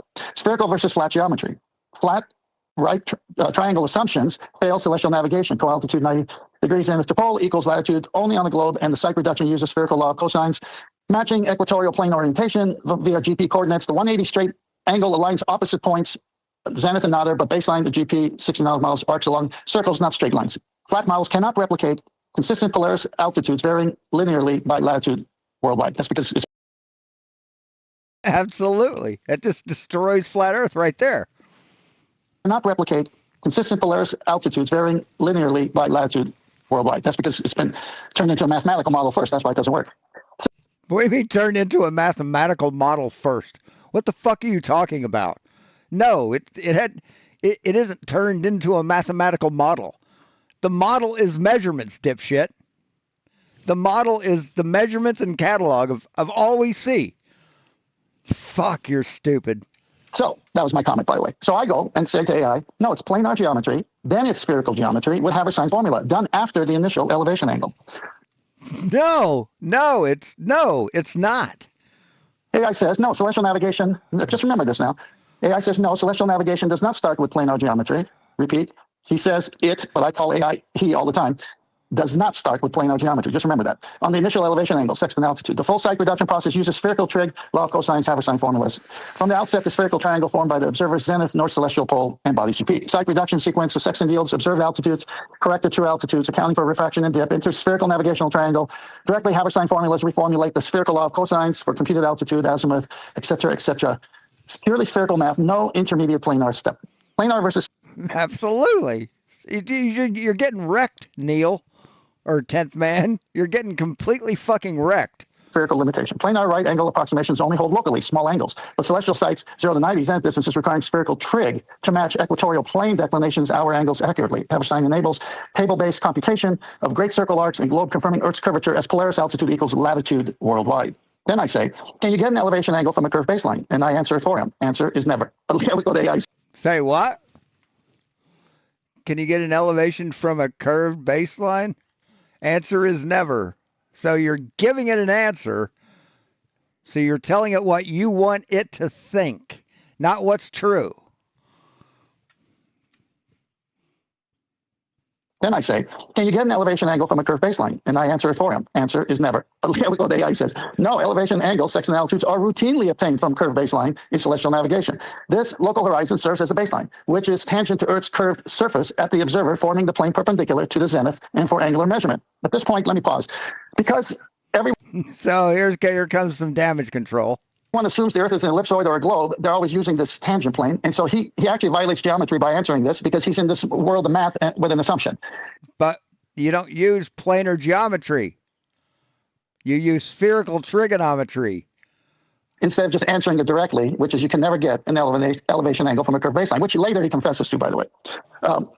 Let's go down to horizon versus baseline. Did I read that one, horizon and curved baseline? Not yet. Okay, the sextant measures the angle between the tangent horizon plane, incoming parallel stellar rays, yielding the true altitude after dip, horizon dip due to Earth's curvature, nautical miles for the eye, height in feet, refraction corrections. This dip explicitly accounts for curvature, ensuring the angle reflects spherical geometry and celestial bodies GP. We'll definitely question the depression angle between two parallel lines is not curvature, but AI is going there.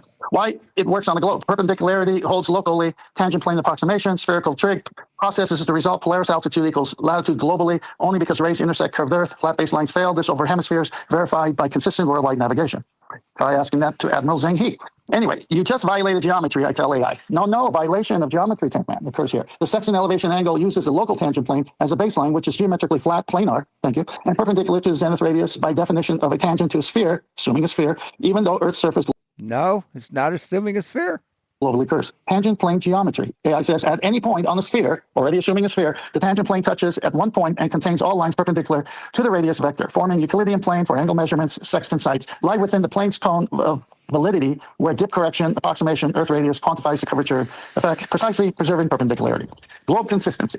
The local flatness scales via spherical trig on global positions. Polaris at 40 degrees altitude means observers at 40 degrees north latitude worldwide because parallel rays intersect the curved surface, co-altitude impossible on the flat without distortion. Geometry holds rigorously. Then I bring in one of the books I bought, Harold Jacobi. In this book, Harold Jacobi stated that when using a sextant for navigation, using a star at sea, you're actually going to measure the angle of the star via a right angle triangle. Harold Jacobi, AI says, and many classic authors do describe the sextant site in terms of a right triangle. But that is a didactic simplification of an inherently spherical problem, not a statement that Earth's baseline is globally flat. There you go.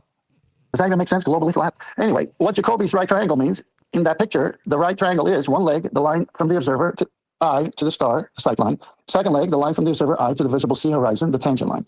Right angle between the vertical through the observer towards the zenith and the local tangent plane, the horizon. So the right angle is local, radius to Earth's center, to your zenith, tangent plane to your position, that is stranded differential geometry of a sphere. At each point, and you notice Jacobi's illustrations that you use, 10th man. You notice the baseline of Harold Jacobi's right triangles. You notice that the hypotenuse is curved to match the curvature of the Earth. Did you notice that? Flat tangent plane exists and the perpendicularity to the radius. Wow. How this fits the spherical model. Notice the wording, spherical model. The elevation angle altitude, the sextant measures, is taken in the local right triangle between the tangent plane, the parent to flat horizon, and the sight line to the body. Once the altitude is known, all the subsequent navigation, computing zenith distances, the star's GP, observer's distance, plotting the line of position, is done with spherical trig on the celestial triangle, pole, GP, and observer. So Jacobi's right triangle description is perfectly consistent with globe model. Again, globe model. It uses a local planar approximation, tangent plane, for the act of measurement and explicitly moves to spherical geometry for the position computation. Interesting, they have a two-step method. There's no conflict with geometry. It's exactly how geometry on curved surfaces typically are handled, even though the measurement was never from that. My side point there. Then I say, AI, tangent plane is purely mathematical. You're at the surface of the sea. Listen to this. No, the tangent plane is not purely mathematical. This is worth repeating. AI said, no, tangent plane is not purely mathematical. The tangent plane is level, dipshit. Wherever you measure, if you were to put a level on the ground, you that's the tangent point. That's the tangent point. Says the tangent plane is not purely mathematical. It is a physically real flat plane formed by the sea surface at your location, which approximates the local horizon perpendicular to the zenith local vertical due to gravity aligning with Earth's radius. Sea surface is a tangent plane. Man, they're just getting totally wrecked. Now we got gravity in it. At sea level, the ocean surface defines the geoid, equipotential surface approximating Earth's ellipsoid, locally tangent to the spheroid and perpendicular to a plumb line, zenith direction from gravity. Oh, there can't possibly be 4 hours of this, is there? Because this is part 1 of a 4-part series. Sextant sights measure angles in the actual plane horizon, rays tangent to the surface, stellar ray parallel from infinity, forming the right triangle with zenith and the right angle directly observable, not abstract math. Why valid for navigation? Local flatness, valid to 3 degrees, angular radius before noticeable dip, enables precise altitude measurements, corrected via dip, for curvature, height, then fed into spherical trig, Polaris at zenith, only the North Pole confirms global sphericity via the exact geometry. And I go, ha ha, I've never seen a tangent plane that I'm standing on. It's true, you don't physically see or stand on the tangent plane as a literal flat surface. What did he say earlier? Naughty. The tangent plane is a mathematical abstraction. What did he say earlier? He said it was physical. That approximates the Earth's curved surface at your exact point, a flat plane that touches a sphere at one point, your position. Tangent plane concept. At any location on the Earth, the curved surface has a locally flat approximation, tangent plane, which is perpendicular to radius line zenith. The plane models the apparent horizon you see at sea, which looks flat due to huge Earth radius, or too big, compared to your line of sight. Physical experience versus mathematical model. You stand on the curved sea surface, but for very small areas, your visible horizon, the Earth appears flat enough to treat as a plane in calculations. The tangent plane is used to translate the curved reality into a manageable planar geometry for measuring angles crucial to celestial navigation. The abstraction is not visible, but necessary. It bridges everyday physical experience and the mathematical precision of spherical navigation geometry. Notice the admissions along the way. Model, mathematical. This one's beautiful. Mathematical precision of spherical navigation geometry. See, they don't know what math is. They don't know what a model is. They don't know what an approximation or apparent means. They think that there's contradictions here. Will come in handy later. So then I say, that's what I said, and you disagreed. Now you're agreeing to what I said earlier. No disagreement exists. Tenth man, earlier responses consistently stated the tangent plane is mathematical model of the physically flat apparent sea surface local horizon valid for sextant angles, while the global Earth remains curved in spherical trig computations. The globe is in computations. Clarifying the sequence. Your point. Tangent plane is purely mathematical at sea surface. Correct, as it is differential geometry approximation touching the sphere at one point. My response always affirmed this local planar baseline for measurement, right triangle. Then spherical processing. Reminds me of John's Kitchen. No flip, just precise terminology matching geometry definitions. Unified geometry. Sextant altitude uses the tangent plane's Euclidean angles, observable sea horizon, dip corrected for curvature, then Harris-Sine spherical cosines, GP distance, and globe, seamless from local flat to global curve as Jacobi and all nav text. Interesting how he says all those things. Okay, so then I say, AI, no, that's begging the question fallacy. The claim that... No, it's begging the question fallacy. Using a tangent plane in celestial navigation involves begging the question fallacy depends on how the argument is framed. Okay, let's see. The tangent plane is mathematically rigorous local approximation. The Earth's curved surface at the observer's position, justified by differential geometry. Why not just raw measurements? Not an assumption that presumes the globe shape beforehand, whereas he's been saying that before. It was a model. Why is it not begging the question? The tangent plane is derived from the local properties of any smooth curved surface, independent of a global shape assumptions. Yeah, but you've been doing this all along. It's been a model. It's only in math, and now you're saying this. The process starts by acknowledging Earth's surface curvature. Okay. The tangent plane follows as necessary local linearization for an angle measurement. Subsequent use of spherical trig to calculate position from sextant angles does not assume, but follows form this initial geometric framework. The reasoning is thus logically sound, not circular, since local planar, approximation and global curvature are connected, steps justified by the mathematics of curved surfaces, not assumed without proof. There you go, AI, agreeing with me again. When you earlier... No, it's not agreeing with you again. There's that invincible ignorance. We're arguing the opposite. It's planar geometry initially, then it's converted to spherical trig. No inconsistency, 10th man. Every response has affirmed exactly that. Celestial navigation starts with planar geometry, local tangent plane, right triangle, sextant altitude measurement, then converts to spherical trig, Harris-Sine law, cosine, celestial triangle for position. Hey, George. Consistent position across the whole thread. Initial replies. Sextant angles are raw observations. Forming a spherical triangle solved via law cosines acknowledges measurement in local plane computation. Notice they're living in that world of globe from the get-go. Jacobi clarification. Yeah, because the Earth is a globe, dumb fuck. That's why it lives in that reality. The Earth is a globe, 10th man. Deal with it. Right triangle is low. Every book you own on celestial navigation proves it. AI is proving it. Local then explicitly moves to spherical geometry. Tangent plane, local flatness, then fed into spherical trig. Exact agreement. You're correct. Thank you. Planar, then spherical conversion is standard procedure. Altitude in tangent plane. What's this moves to? Moves to? It's like it's... Yes, changes. It moves from planar geometry to find your horizontal and your angles, and then you use the Haversine formula. You move to spherical trigonometry to find your circle of equal altitude. You don't understand that? You don't understand when it says that, Nathan? Expressly denied the flat measurement, but then has to concede it and describe it as having moved to spherical. Now, what's this move to terminology? God damn, you're dumb, Nathan. Holy shit, you're stupid. You don't understand what that means? Well, you got to realize we experience this. Let me take a break here. Go here off script. We experience this with ballers all the time. They go read this kind of stuff that I'm reading, and they just say, oh, see, the world's a globe. See, but they miss the key things. And you're going to find out that I don't miss the key things because I ask penetrating, deep questions that eventually get everything in the light of truth, that it's planar, raw measurements, right, and must match the equatorial plane, and then moves to spherical trig, and then because they have to assume the Earth is a globe, and with that assumption. No, don't assume it's a globe, dude. It's in the calculations. It's in the source code. They have to do a tangent plane. They have to have a tangent point to a sphere if you assume the Earth is a globe. But the Earth could be something else, as you'll find out later in the presentation, and the math can work for that just as well. What we are doing is saying, what do the actual empirical raw measurements actually prove? And that's FED's point. It's measurements. You measure the Earth flat first, and then you can make it anything you want, as you're going to see as I continue.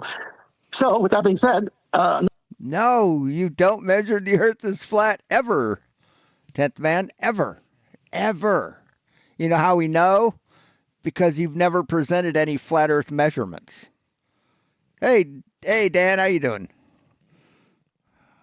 No opposition ever stated. Globe model. Notice it's so good that AI does this. Globe model requires this precise local global transition, validated by consistent worldwide Polaris altitudes. Yeah, notice that in the model. It's not. So then I say it's not local. It's true from 0 degrees to 90, which is a maximum of 5,400 nautical miles flat. Say what? It's not local. It's true from 0 to 90 degrees, which is a maximum. Oh my God. Interpretation, AI says, celestial navigation 0 to 90 represent a maximum 5,400 nautical miles flat baseline is a common. So a Neil, you know, when you go north to south and you read off your latitude, you know, 90 degrees, 80 degrees, 70 degrees. Why is that degrees of a circle when the line is flat? Could you explain that? Misconception. But the reality is that these measurements and distances are fundamentally spherical, not flat. So AI is not arguing the distance. AI is saying it's spherical rather than flat. The maximum zenith distance, 90, corresponds to the celestial body's geographic position being on the horizon and corresponding arc distance on Earth's surface, approximately 5,400 nautical miles. 90 times 60. This is a great circle arc distance over the curved Earth, not a flat straight line. The 0 to 90 angle range in angular describing arcs on the sphere, treating this line as flat, ignores Earth's curvature, and leads to navigation errors. The sextant measures angle relative to the... Yes, leads to navigation errors. Like you'd be about 544 kilometers off. That's a lot. Horizon, the tangent plane, but geometric relationship for position fixing translates these angles into spherical distances on the globe using spherical trig, often implemented via the Haversine formula or law of cosines for spherical triangles. Two-step method. Measure flat, then make it a globe. While the angular measurements range from 0 to 90... No, you don't measure flat. You don't measure flat. You measure it curved. Fuck me. Oh my God, he's dumb. And actually, you don't measure curvature. When you use a sextant to get your fix, you don't measure the Earth. You're using the Earth's curvature and the angles to the stars, that trilateration, because we know where the star is, where its ground position is at any point in time. So when you know what time you're going, we know any point in time in the past or the future. Because we know that, Then we can say, okay, it's at this many degrees at this point in time. Therefore, the circle of equal altitude has to be this much of a radius. And that's where I'm going to draw my circle on my map. And then I go to another star and I do the same thing. We know where that star is over the Earth. So I just measure the angle to it, and I can get the number of degrees or the number of miles I am from it, because 1 degree equals 69 nautical miles on a curved Earth. But it doesn't on a flat Earth. And then where those circles intersect, where 2 of them will intersect like that, right? They'll overlap. The third one will overlap those 2, and where they meet, that's where you are. It's not flat. The corresponding distances on Earth represent curved great circle arcs, not flat baselines. The navigation Did Navy beat Army? God damn it. Again. process transforms local planar, local planar angle measurements into global Navy has always had a goddamn good football team. Spherical position calculations respecting Earth's curvature and yielding the consistent and accurate position fixes. Got all those fucking bilge rats fucking playing ball, those big ass motherfuckers. That celestial navigation provides. Then I say, AI baseline is shared by the GP of the star and the observer's zenith position. Both are 90 degrees perpendicular, sharing the adjacent 90 baseline. The baseline in celestial navigation is not a flat straight line, AI says, shared as the adjacent side between the star's geographic position and the observer's zenith, with both angles being 90. Instead, it's a great circle arc and curved Earth connecting the observer's position and the GP and the star. Baseline geometry clarified. Of course, that doesn't make any sense, but here we go. No, it makes perfectly good sense, 10th man, because that's truth. That's the fact. That's reality. What you're saying doesn't make any sense at all. Not one lick of sense. The observer's zenith line is the radius from Earth's center. Oh, we're back in hell here. To the observer. No, there's no such thing as hell, 10th man. It's the center of the Earth. The point of radius of the Earth. Perpendicular to the local tangent plane. The star's GP is the point on Earth's surface where the star is observed at the zenith, 90 degrees. The baseline connecting observer to the GP is on a spherical arc, great circle segment, whose length equals the zenith distance, nautical miles. Zenith equals... Oh, my God. I'm downloading... I can't remember who it was, but someone gave me money to buy a computer game, a Steam game, and I bought Stalker 2. I'm like into the franchise, so I'm waiting for it to download. Look at the size of this thing. 142 gigabytes. That's a big fucking game. I mean, that's a big game. Escape from Tarkov is 50. 90 degrees, observed altitude, 1 degree, 60 nautical miles along the surface. Angles, 90 degrees, both points do not share a common adjacent baseline. Instead, they correspond to local radius lines perpendicular to their respective tangent planes at each point on the spherical Earth. Okay, just a sec. Yeah, go ahead. But what? Oh, just hold on a sec. Damage control. Hold on. AI is doing, you've already summarized this, but just to reiterate, is taking these flat Earth measurements and putting them in the model where we're in hell, projecting the lines that the angles form through a globe, which is a glorified protractor. No, that's not what's happening, Nathan. That's not what's happening at all. And then suggesting that because the curved arc of the protractor we measure the angle through is Earth's surface, that means that the distances, which are ipso facto flat also, correspond to the curved protractor of the globe Earth that's been hijacked from within hell. What? Wow. And I went to the store today and I didn't buy any fucking salad dressing. Holy crap. I could really use it. Listen to this bullshit he's spewing.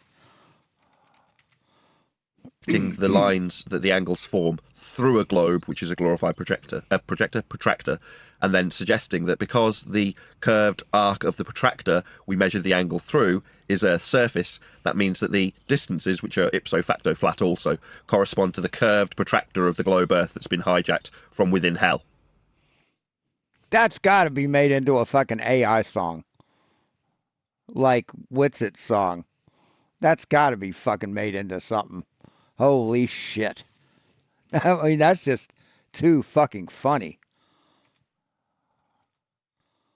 I mean, that's funny as shit. Go ahead. Go ahead. But what AI is doing, you've already summarised this, but just to reiterate, is taking these flat Earth measurements and putting them in the model where we're in hell, projecting the lines that the angles form through a globe, which is a glorified protractor, and then suggesting that because the curved arc of the protractor we measure the angle through is Earth's surface, that means that the distances, which are ipso facto flat also, correspond to the curved protractor of the globe Earth that's been hijacked from within hell. No, that's not at all even fucking close, Nathan. That's just your damage control bullshit fucking doublespeak salad, word salad. Ipso facto.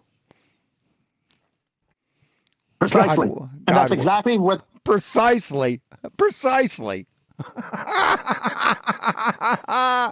So the Earth's surface isn't curved. It's just a protractor.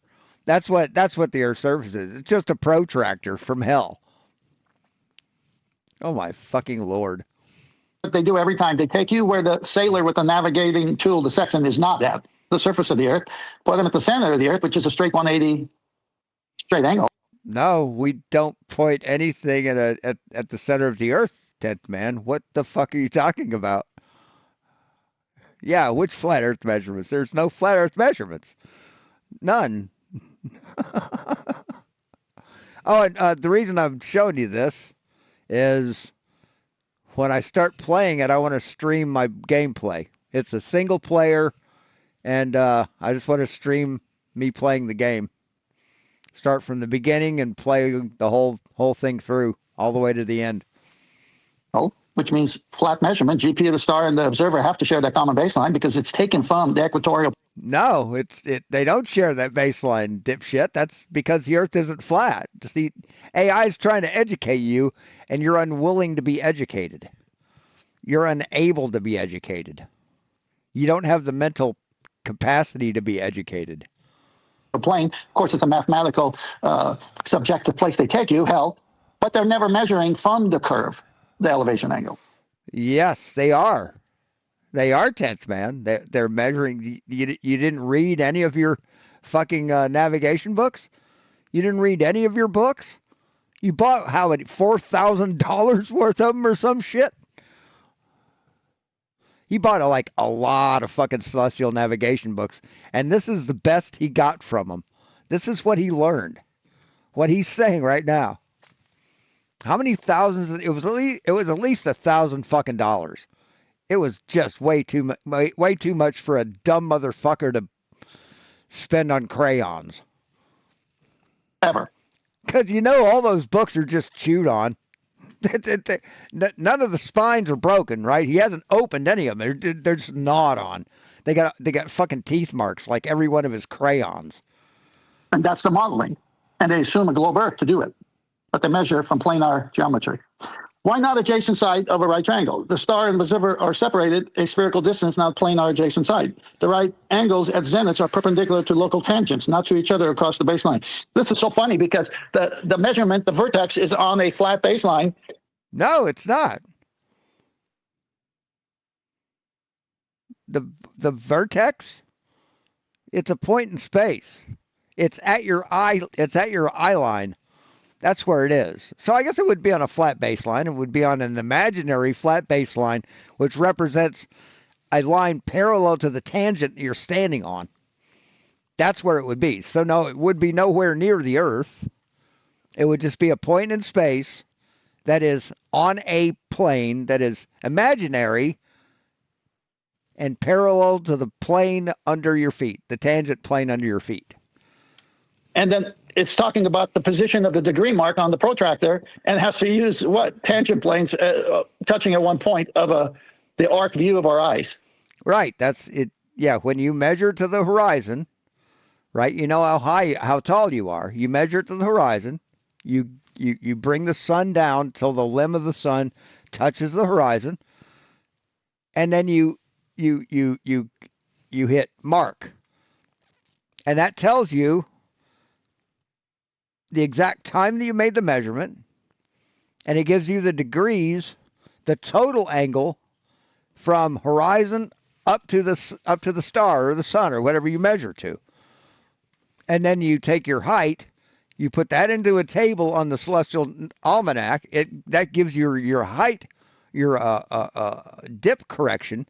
You're correcting for dip, the angle downward from your eye. That's the dip angle. You're correcting for that, and you're subtracting it from the total measurement, the total angle. You don't bring your eye down to the fucking ground, dipshit. Or the arc of the protractor. Navigation uses spherical trig to relate these points and angles accurately, avoiding planar misrepresentations. The geometric understanding reconciles section measurements, local planar angles, we're going to get into that. Hey, Calder. With the globe's curved distances that underlie celestial navigation. Then I say, wait. What curved distances? What? What curved distances? The Haversine formula. The curve, the great circle curve around the Earth, dumb fuck. I know. It gets so much fun. Wait, since the fundamental baseline is the equatorial plane, I tell AI, and that's not curved. The bubble section also is a horizontal. Right. The equatorial plane isn't curved. It's a flat plane that bisects the globe Earth. So yeah, when you bisect something, you basically cutting it in half, and that's flat. Constant, and the sensible horizon is a constant 180-degree straight angle. So I'm right, and you misspoke, AI. AI says, 10th man, you are correct that the equatorial plane, defined as the plane of Earth's equator extends into space, is a flat reference plane and fundamental in celestial navigation. Yeah, you were right about something. Hey, U.S. editor. Let me clarify the terms and their roles to address your point precisely. This is so incredibly frustrating. No? Why is it frustrating? That you can't understand what it's saying? You can't understand what it's saying? That's frustrating to you. So we are about a fifth of the way through this, and now it's conceding, yeah, it's a flat plane. It's right, the equatorial plane, the thing that runs through the spherical Earth, is a flat plane, right? If you got a ball and you cut that ball in half, the face of each half of that ball is going to be flat, stupid. What the fuck, Nathan? You can't figure this shit out? You're not smart enough to figure this shit out? Spent 1/5 of the discussion denying it. Categorically. Like our opponents who come to this show who just regurgitate the same thing without using logic and thinking. Without using logic and thinking? And you can't understand what that said. And you say we don't use any thinking. Thing, right? Very irritating. So fucking funny. It leads to a great discovery, though. Here we go. Equatorial plane and its flatness. The equatorial plane is a geometric plane perpendicular to Earth's rotational axis, by definition not curved. Thank you.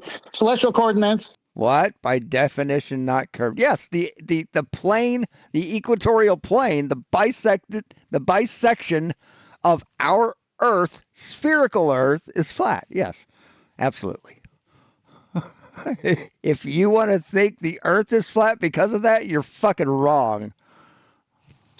Like declination and hour angle are measured relative to this fixed flat plane. That's worth rereading. Celestial coordinates, like declination and hour angle, are measured. So he sees the phrase flat plane and he thinks, the Earth is flat because it says flat plane somewhere in the thing describing a spherical Earth. Relative to this fixed flat. So if I say, yeah, I have this flat piece of paper and I'm going to put it on your car, does that make your car a flat piece of paper? Because I've mentioned a flat piece of paper and your car in the same sentence? No, it doesn't, does it?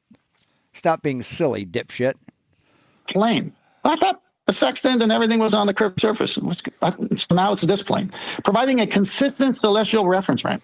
Sextant and bubble section horizontal. The bubble section provides horizontal reference. Instead, the instrument compensating for lack of visible natural horizon, like in an aircraft. This horizontal is effectively aligned with a constant reference plane inside the instrument, maintaining consistency crucial for angle measurement. Wait a minute. earlier, he said you can get an elevation angle from a curved surface. Over here, it says it's crucial for consistency to have a constant reference plane. Yes, the tangent point of the Earth. My God, you're dumb. Holy shit, you don't understand it. They don't understand this simple shit. No, it's a doublespeak. Sensible horizon, 180-degree angle. The sensible or visible horizon, this is the eye line view of the observer, is a circle 180 around the observer at eye level, approximating the tangent plane to their surface. Of course, that's mathematical. The horizon is locally flat, enabling planar angle measurement to celestial bodies. So they think if you make a calculation of something, that doesn't mean anything. It's just mathematical, right? If I measure my height, it doesn't mean I'm 5'7", because it's just mathematical. Above. But earlier, it's a constant reference flat. It's a constant reference plane. Now it's just locally flat. Okay, we're going to get into that, and that's a fun one, and it's coming up. Reconciling both views. The equatorial plane is globally flat, reference plane, used in defined celestial coordinates of stars and planets. Local horizon, bubble, sextant horizontal, another flat plane tangent to the Earth's curved surface at the observer. Sextant angles are measured between these planes. Yes, a flat tangent to our curved surface. Wow. Wow, they really think they're proving something. Then no, it didn't fuck anything up. AI is talking about two different things: the celestial equator and your local plane, your local horizon, what you see with your eyes, which is basically what we see it as flat, but it's a curved surface. And then it's also talking about the tangent plane that you're measuring from as being flat, locally flat. They just can't understand the differences between shit. What? Then converted. Oh. Then converted into spherical geometric solutions on Earth's curved surface. Let me just repeat that. Sextant angles are measured. Right, measured, yes. Between these planes. Now, you can focus on the fact that they're converted to sphericity thereafter, but I'm more interested in the first statement. Sextant. Oh, so you're interested in the cherry-picked sentence out of the whole thing? Is that what you're interested in, Nathan, you dishonest piece of shit? You fucking scumbag. Angles are measured between these planes. Yeah. Earth is measured flat. No, that's not what that says, Nathan. That's not at all what that says. See, Nathan has to come in with his damage control. Make sure people aren't believing too much truth. Yeah. So your point that the fundamental baseline, equatorial plane, is flat and the bubble section horizontal is a constant reference is correct, 10th man. They serve different roles, but together enable converting angles into global spherical coordinates. Yep. And just the mere fact you refuse to understand that proves how goddamn fucking dumb you are. Hey, Luca. Welcome. I don't know why you haven't had a wrench yet. Probably because you haven't been here yet. Why not just take the measurement and say that was the reference plane I got it from, so that means a shared baseline? Oh, well, that would mean the Earth is flat. No, we can't do that. No, there's not a shared base. You keep saying that, 10th man, but you're wrong. AI has corrected you several times. Why do you keep saying it? Yeah, because we're going to assume the Earth is a Well, I mean, we know why you keep saying it. It's damage control. sphere, and so we're going to convert flat Earth measurements. Let me just chastise my audience a second, 10th man. This is why you don't know it's flat. If you believe you're on a globe, because you're lazy. Yeah, you haven't investigated what's really occurring to any depth. Yeah, I have, Nathan. I have. The angles to Polaris prove it's not flat. I have investigated. Like, I've proven that 4 different ways. With a physical model, on paper, in GeoGebra, and with Blender. So, mathematically, geometrically, three-dimensionally, and in real fucking life. So, yeah. And I've also proved that the math doesn't work on a flat Earth. Because the physical model that I made, I did that first. And then I did all the other things to confirm and confirm my model. my physical model. See, I made the model flat, and I put the angles to Polaris at each point where they needed to be to represent latitude, 10 degrees latitude. And guess what, Nathan? None of the sticks pointed to the same place in space. They all pointed in different directions. But when I wrapped it around a curve, the quarter of a circle, which is what north to the equator represents, they all pointed in the same place, Nathan. And then I did it in Blender, and I did it in GeoGebra, and I did it on paper. So, and I showed how the angles don't match latitude on a flat Earth, only on a spherical Earth. The only way they could match latitude on a flat Earth is in two locations, at the North Pole and at one other location. But then none of the other locations would back that one location up with 1 degree every 60 miles. So. Depth. Your surface scrapers. And I tried to tell you this, Nathan, on your show, and you screamed at me, and you yelled at me, and you cursed at me, and then you kicked me off. That's what most people are. They won't argue with AI. If AI tells them, oh, no, it's all measured on a ball, it's expecting your laziness. That is to say that this is, I would estimate, representative of about an hour's worth of work so far. Nobody does this. That's why you all believe you're on a ball when AI is more than willing to confess how flat it's being measured. Earth, that is. No, it's not confessed how flat it is, Nathan. See, you've assumed that because you assume a flat Earth, and also because you're fucking stupid. And you're dishonest. You're a lying sack of shit, Nathan. So naturally, you would do that. If you're dedicating an hour to it, as 10th Man has done in this instance, now it's down to the nitty-gritty brass tacks of how we actually measure Earth. It's flat. Just took a while to get there, through the double-speak contradictions and outright lies that it told you initially. Yeah. See, it's just damage control. Just damage control. See, 10th Man is going to lie about what it presents, and Nathan's gonna do damage control so it doesn't affect the fragile minds of his cult. Easily to spot. The gullible minds of his cult. And more coming. This is a long present.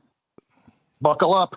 In sum, you are right. Both baseline references are flat planes, but the navigation process inherently involves spherical geometry to map these flat angular measurements on Earth's curved surface accurately. Wow. Yes, an angle measurement is flat. Yes, a leg of an angle measurement is flat. The tangent point you're taking it from is flat. But that's as far as it goes, man. After that, it's using those angles in spherical trigonometry to get your fix. Fuck, you're stupid. Amazing. Yes, that's what you disagreed with me earlier. Now you're saying I was right all along, AI. I respond. And look what AI says. 10th Man, you're right. The foundation of celestial navigation relies on planar references like the equatorial plane and local horizon planes, from which angle measurements are made before converting them into spherical geometry solutions. Wow.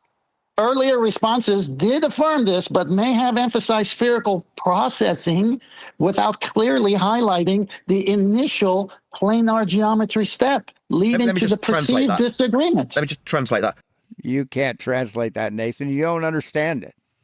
Here, I'll prove that you don't understand it. Watch you talk. Here, this is going to be you talking and proving me right. I lied earlier so that you'd believe you're on a ball. Yeah. See, I told you. I told you. You can't explain it because you don't understand it, Nathan. But AI is very diplomatic in the way he never admits he lies. He says, well, I wasn't clear. Or in this case, he does it this way. Precise alignment. The initial angle measurement by sextant is between, oh my gosh, shall we? Yeah, let's just pour salt. Flat planes. The local horizon, tangent plane, and the line of sight. The equatorial plane is fundamental flat reference for celestial coordinates. Thank you. Yes, your tangent to where you are is important. See, they think if you hear flat plane, it means, oh, that must be the Earth. No, They don't understand local flat, global flat. They just don't comprehend. You gotta go to hell to get it, but yeah, you support flat Earth from hell. These planar angle measurements are then converted via spherical trigonometry to determine positions on the curved Earth's surface. Notice, you can't get it from the Earth's surface, so you go into hell to get it. Then you put. No, you don't go into hell to get it. Jesus fucking Christ, man. So he thinks that if you're gonna demonstrate how parallel lines, how light rays come in parallel, and that's used in your calculation, right? And you go, well, since the sun's out here and the light's coming in at this angle, these have to be parallel, so I can take a measurement from there. It's basically the same measurement, right? So that's how they're doing that's how the calculations can be illustrated, 10th man. But when you do, what the hell? Oh, when you do your when you do your celestial navigation, you're just doing it from your tangent, and you're measuring the angle from your tangent. That's what you're doing, dipshit. Right? This is you standing on the Earth. You're standing here. You're taking a measurement.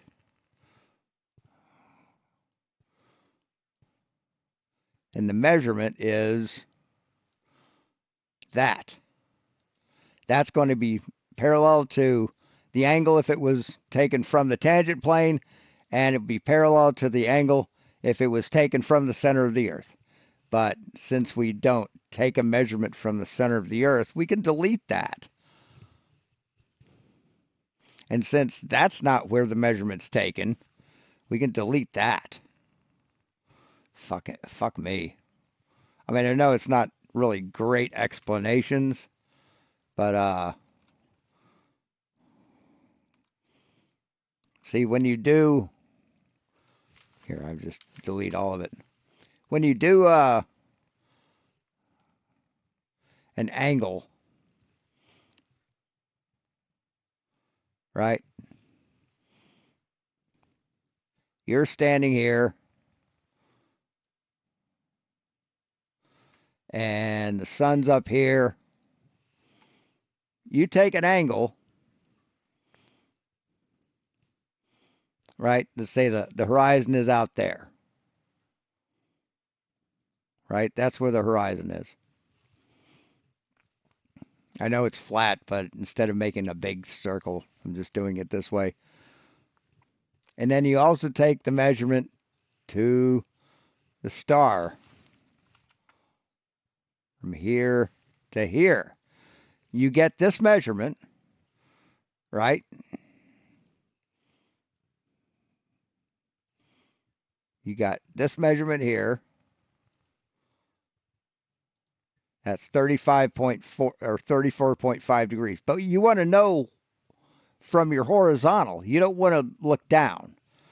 So you take the height that you are off the ground, off the water, your altitude, and you put that into your chart in the celestial the nautical almanac, and you get horizontal. You are subtracting this angle, which is 4, right? We'll move this down here, actually 34. It's about 8.4 degrees. That would be this angle. That would be the whole angle. So you subtract 8.4 from 34.5, and that's this angle. And that's the angle that you use to put into the celestial, or the not the celestial, the almanac. Fuck. too. It's your show, dude. Yeah, I know. But you don't bring your fucking eye line down to the goddamn ground, man. That's not how it's done. It's not how it's done. You don't take this and move it down to here. That's not how it's done. Because then you've got, right, you're up here, 8.4.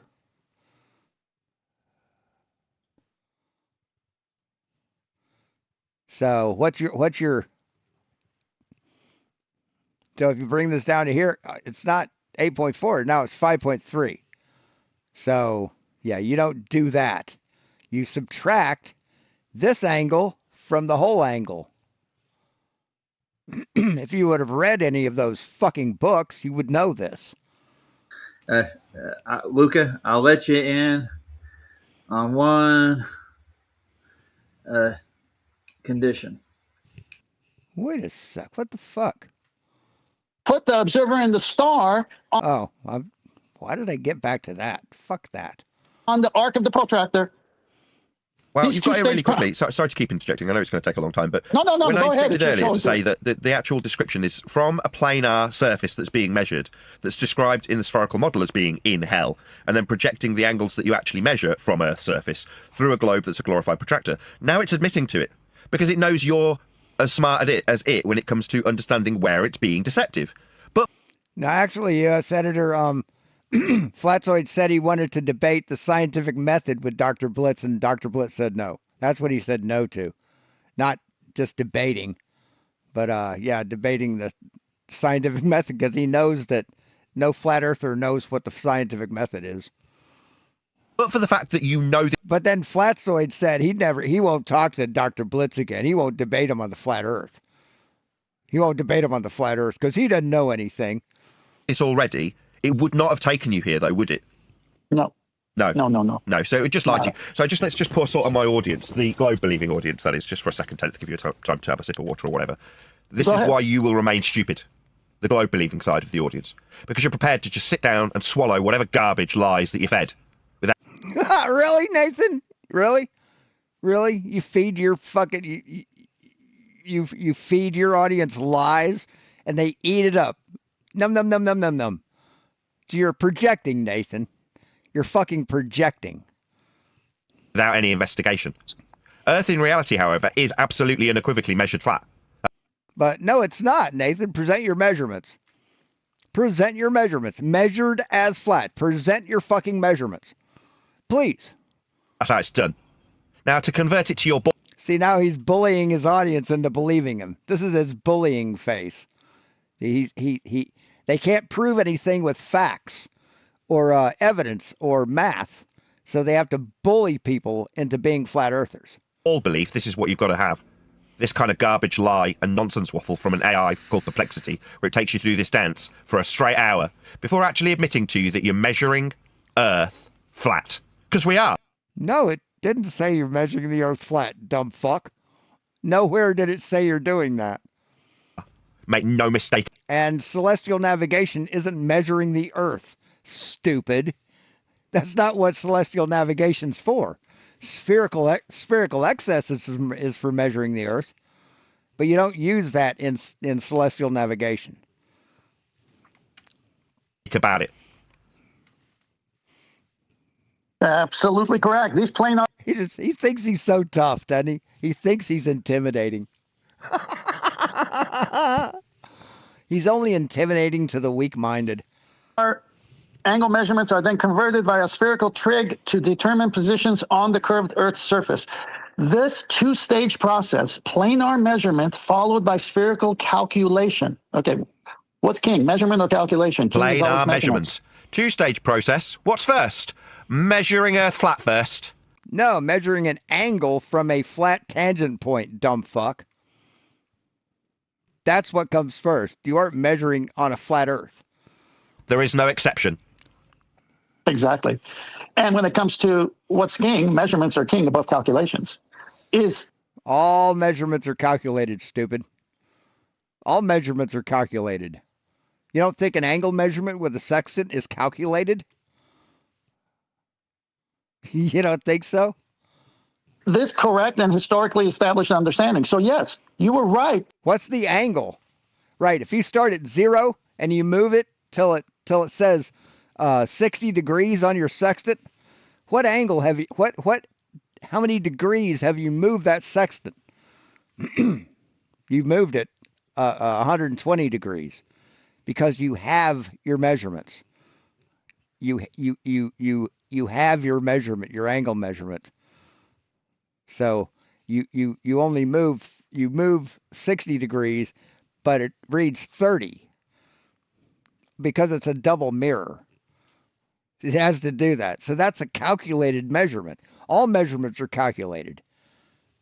10th man, the navigation begins with planar geometry, which is then shifted into spherical geometry for global position fixing. Your understanding aligns perfectly with classical celestial navigation principles. Yeah, there it is. That's why it disgraces me so heavily. It disgraces you so heavily? Understanding. That is to say, you... Yeah, that would be false. See, he doesn't have any understanding. 10th man has no understanding of celestial navigation. Already know this. But for the fact that... Or anything, really. 10th man already knew this. It would just deceive you and tell you what the rhetoric of your, what they called rulers, want you to know. That's to say, the dumb-ass great... Rulers? What? What rulers? I don't have any rulers. Unwashed general public. You're not smart enough to know this, so you'll know what you get told. You get told it's a ball, but it isn't. Earth's measured flat. To produce the ball that you all believe in, you bunch of clowns. Produce it? 1972 blue marble. There you go, you clown. That's awesome. So I go, yeah, so Earth is measured flat first. Then those planar elevation angles are converted using mathematical formulas into a globe model. Exactly, 10th man. In celestial navigation, the process begins by measuring planar elevation angles, the angle between the local flat horizon plane, tangent plane to the observer, and the celestial body using instruments like the sextant. This initial measurements are effectively flat local angles. Now, This is the last interruption, and I promise I'll let you crack on. No, keep interrupting. I don't care. This is where, if it was a person, I'd be spitting feathers, yelling at... Why? Because you don't understand what they're saying, Nathan? See, that's a you problem. See, that's a problem you have to work out with yourself. You're not understanding adult language. So in complete and total contradiction of the first hour of discussion then, yeah, absolutely without question. This is where, if it was a person doing this, you'd want to punch their teeth out. Because, so you know AI.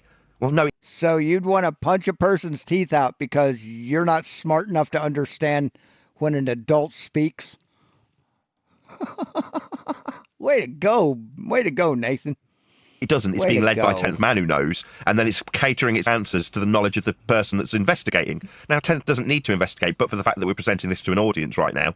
But the reality is, if this was a person, it'd be the point that you know they're pissing down your back and telling you it's raining, because they already know it's measured flat.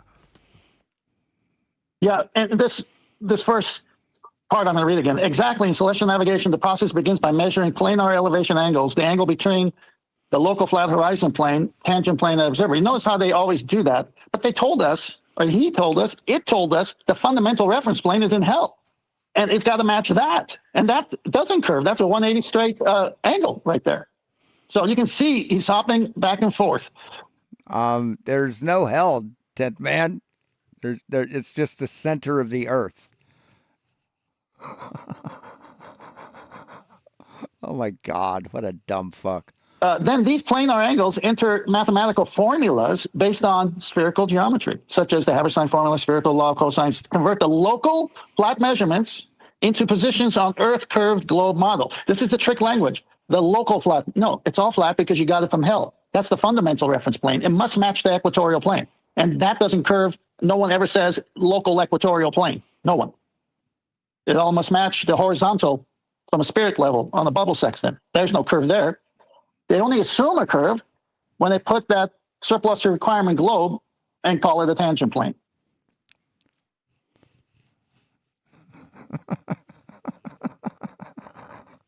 On top of it. Wow. No need to say tangent plane, I tell AI, ever since it's not physically real, only abstract. Remember what he said earlier? It was real? Now look what he says. But no, it's not abstract. I mean, the tangent plane is abstract, yes. It's not physically real unless you have a piece of plywood you're standing on. Yeah. And you're correct. That term tangent plane is strictly a mathematical abstraction used to model Earth's locally flat horizon for measurements in celestial navigation rather than a physically tangible surface you can stand on and see. The exact opposite of what he said earlier. No, it's not the exact opposite of what he said earlier. The AI has not contradicted itself once there, 10th man. Not once. You're just not smart enough to understand what it's saying. And what's funny is you did this live and you didn't demand that Nathan delete it. That's funny. You actually put this together. You were consciously aware of what it is saying, and you thought you could bullshit and gaslight the world. Oh my God. Holy fuck. No self-awareness at all with these people. Nathan, you want to say something? I didn't, but I will. I mean, it's outrageous, really, isn't it? Yeah? You, the toilet-dwelling Dumbo public, get fed the first spiel, which is, yeah, of course it's we can only measure it spherical, dum-dum. That's what this AI perplexity did, like all the surface-dwelling Google searches that all the numpties we have to deal with, past tense, did when they spew them back at us. Like, really? Well, now, when we actually dig down into how Earth's measured, rather than how stupid is your average flat earther, which is how this subject gets dealt with in the media, how stupid's the... Yes, the average flat earther is fucking dumb as shit. Yeah, they are. The individual. Really? Well, why aren't we asking how is Earth measured? Yeah, we were guided well away from that. 10 years later. How is Earth measured? How is the sphericity of the Earth measured? Not the ferocity, you fucking idiot.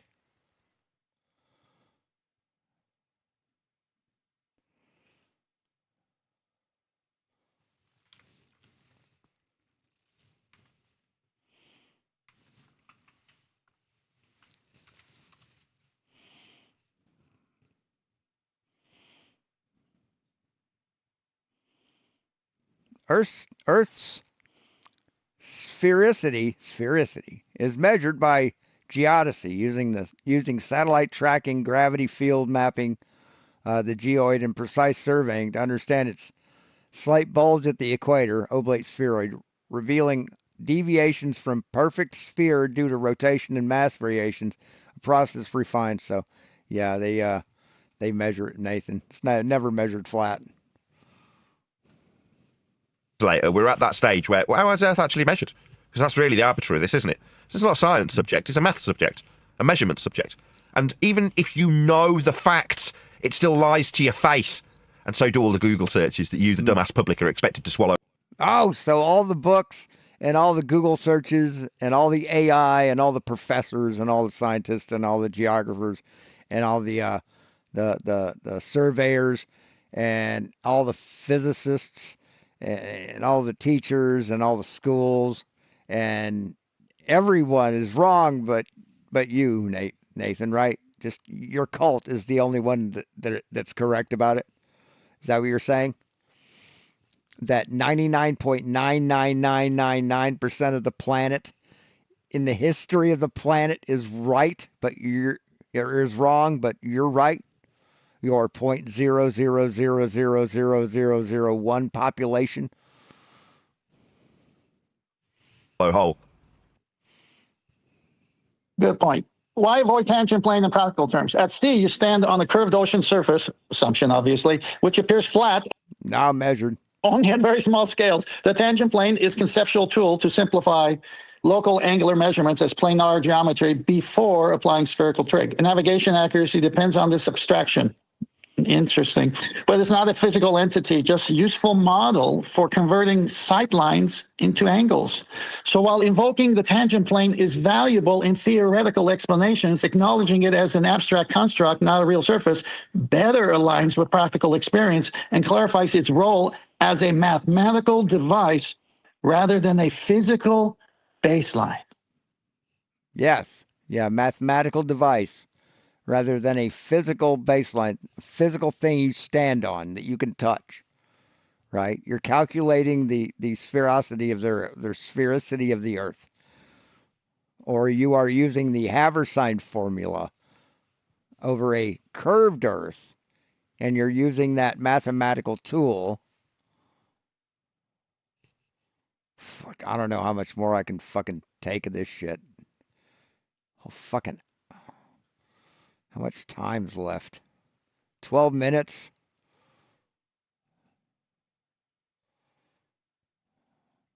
I guess. Wow. What an admission there. I like that, Tim, because it's something I've been jumping on recently, that point I've mentioned it a few times, that the tangent line is just a mathematical concept. It's not, you don't see navigators carrying a never-ending extendable tangent line round in the pocket to use, do you? You know what I mean? It's using calculus and on computer programs. It's not something you can physically use in real life when navigating. So yeah, great point. Yeah, well, AI just says it's only in the second step where they use it because the raw measurements are flat. So I say, stop it, AI. At sea, you stand on a curved ocean surface, which appears flat only at a very small scales, quote unquote. I don't see any curved surface of water. Don't be silly. Water doesn't bend. We use it in... Right, because it's too goddamn fucking big, motherfucker. Are you kidding me? Here, I don't need that. Hold on. Already got one open. I mean, I've showed this before, man. So you got a circle.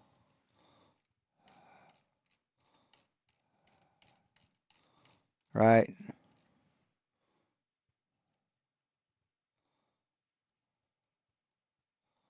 Let's bring it so, because flat earthers don't like when things are slanty wise.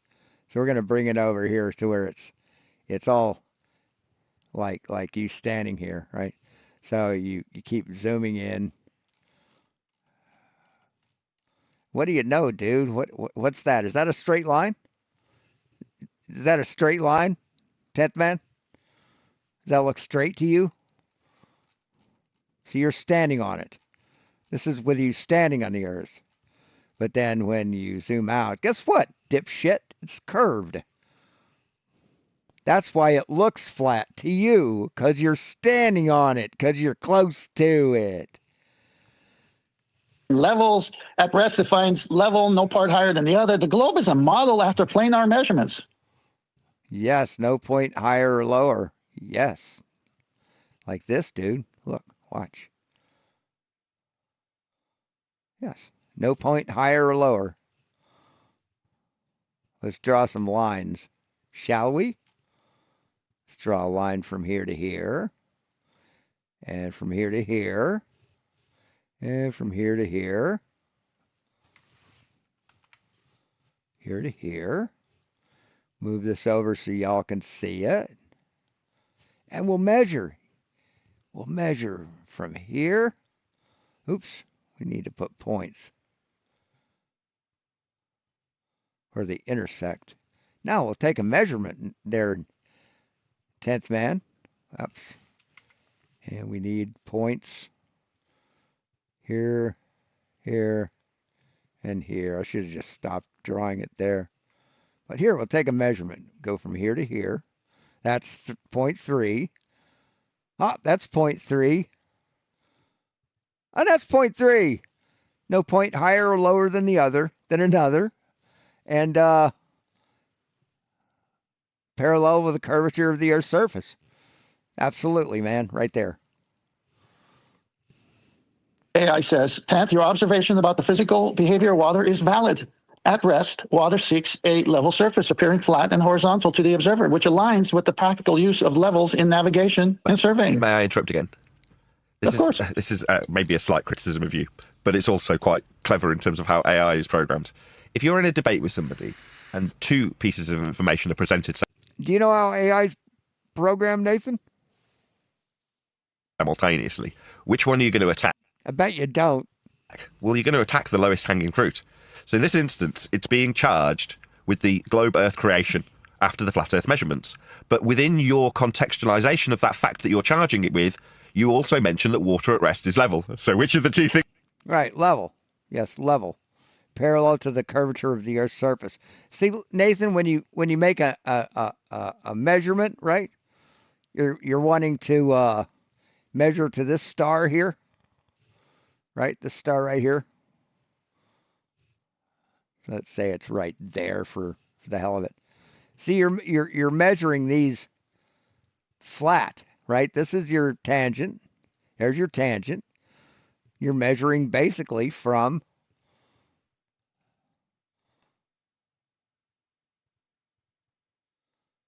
like here, or I'm sorry, that was point. Measuring from here to here and here to here. Those are straight line measurements, Nathan. They're straight.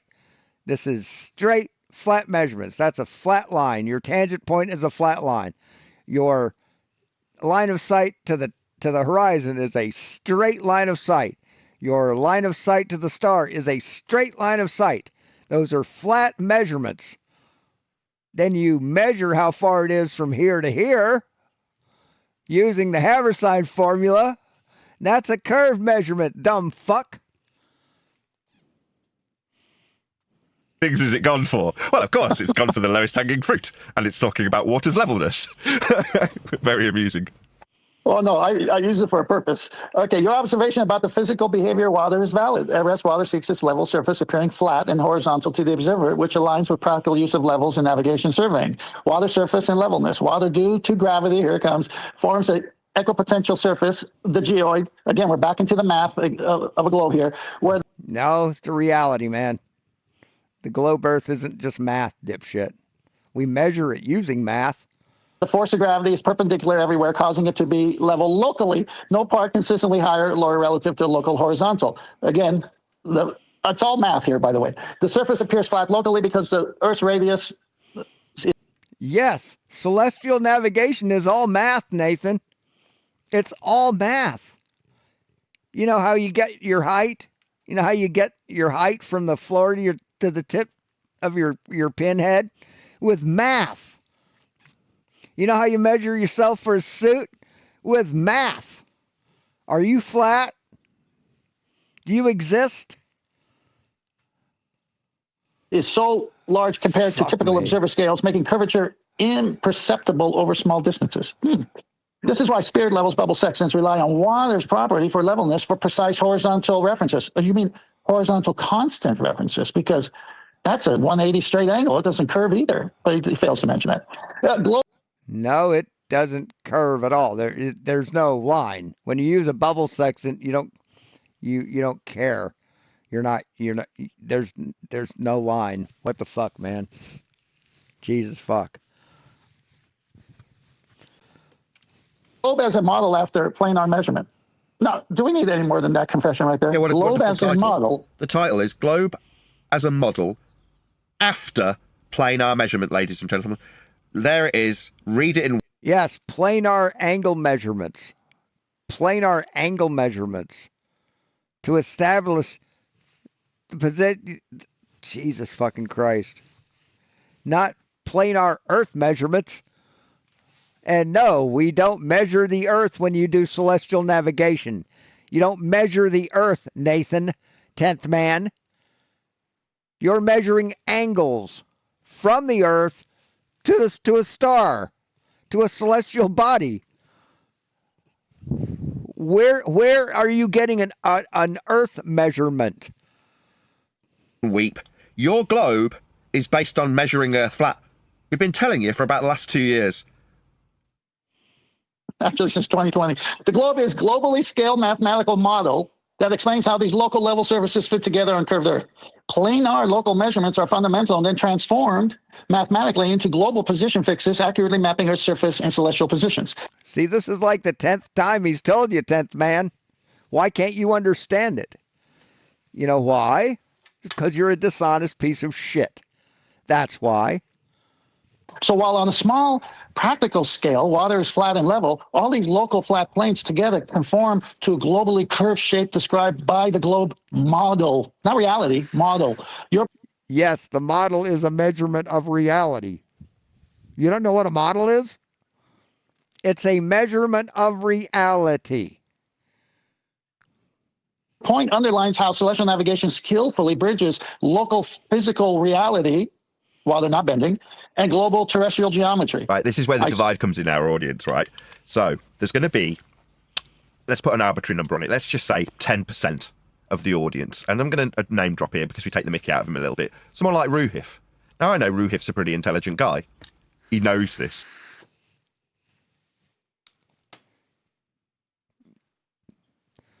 What the fuck? And it terrifies him.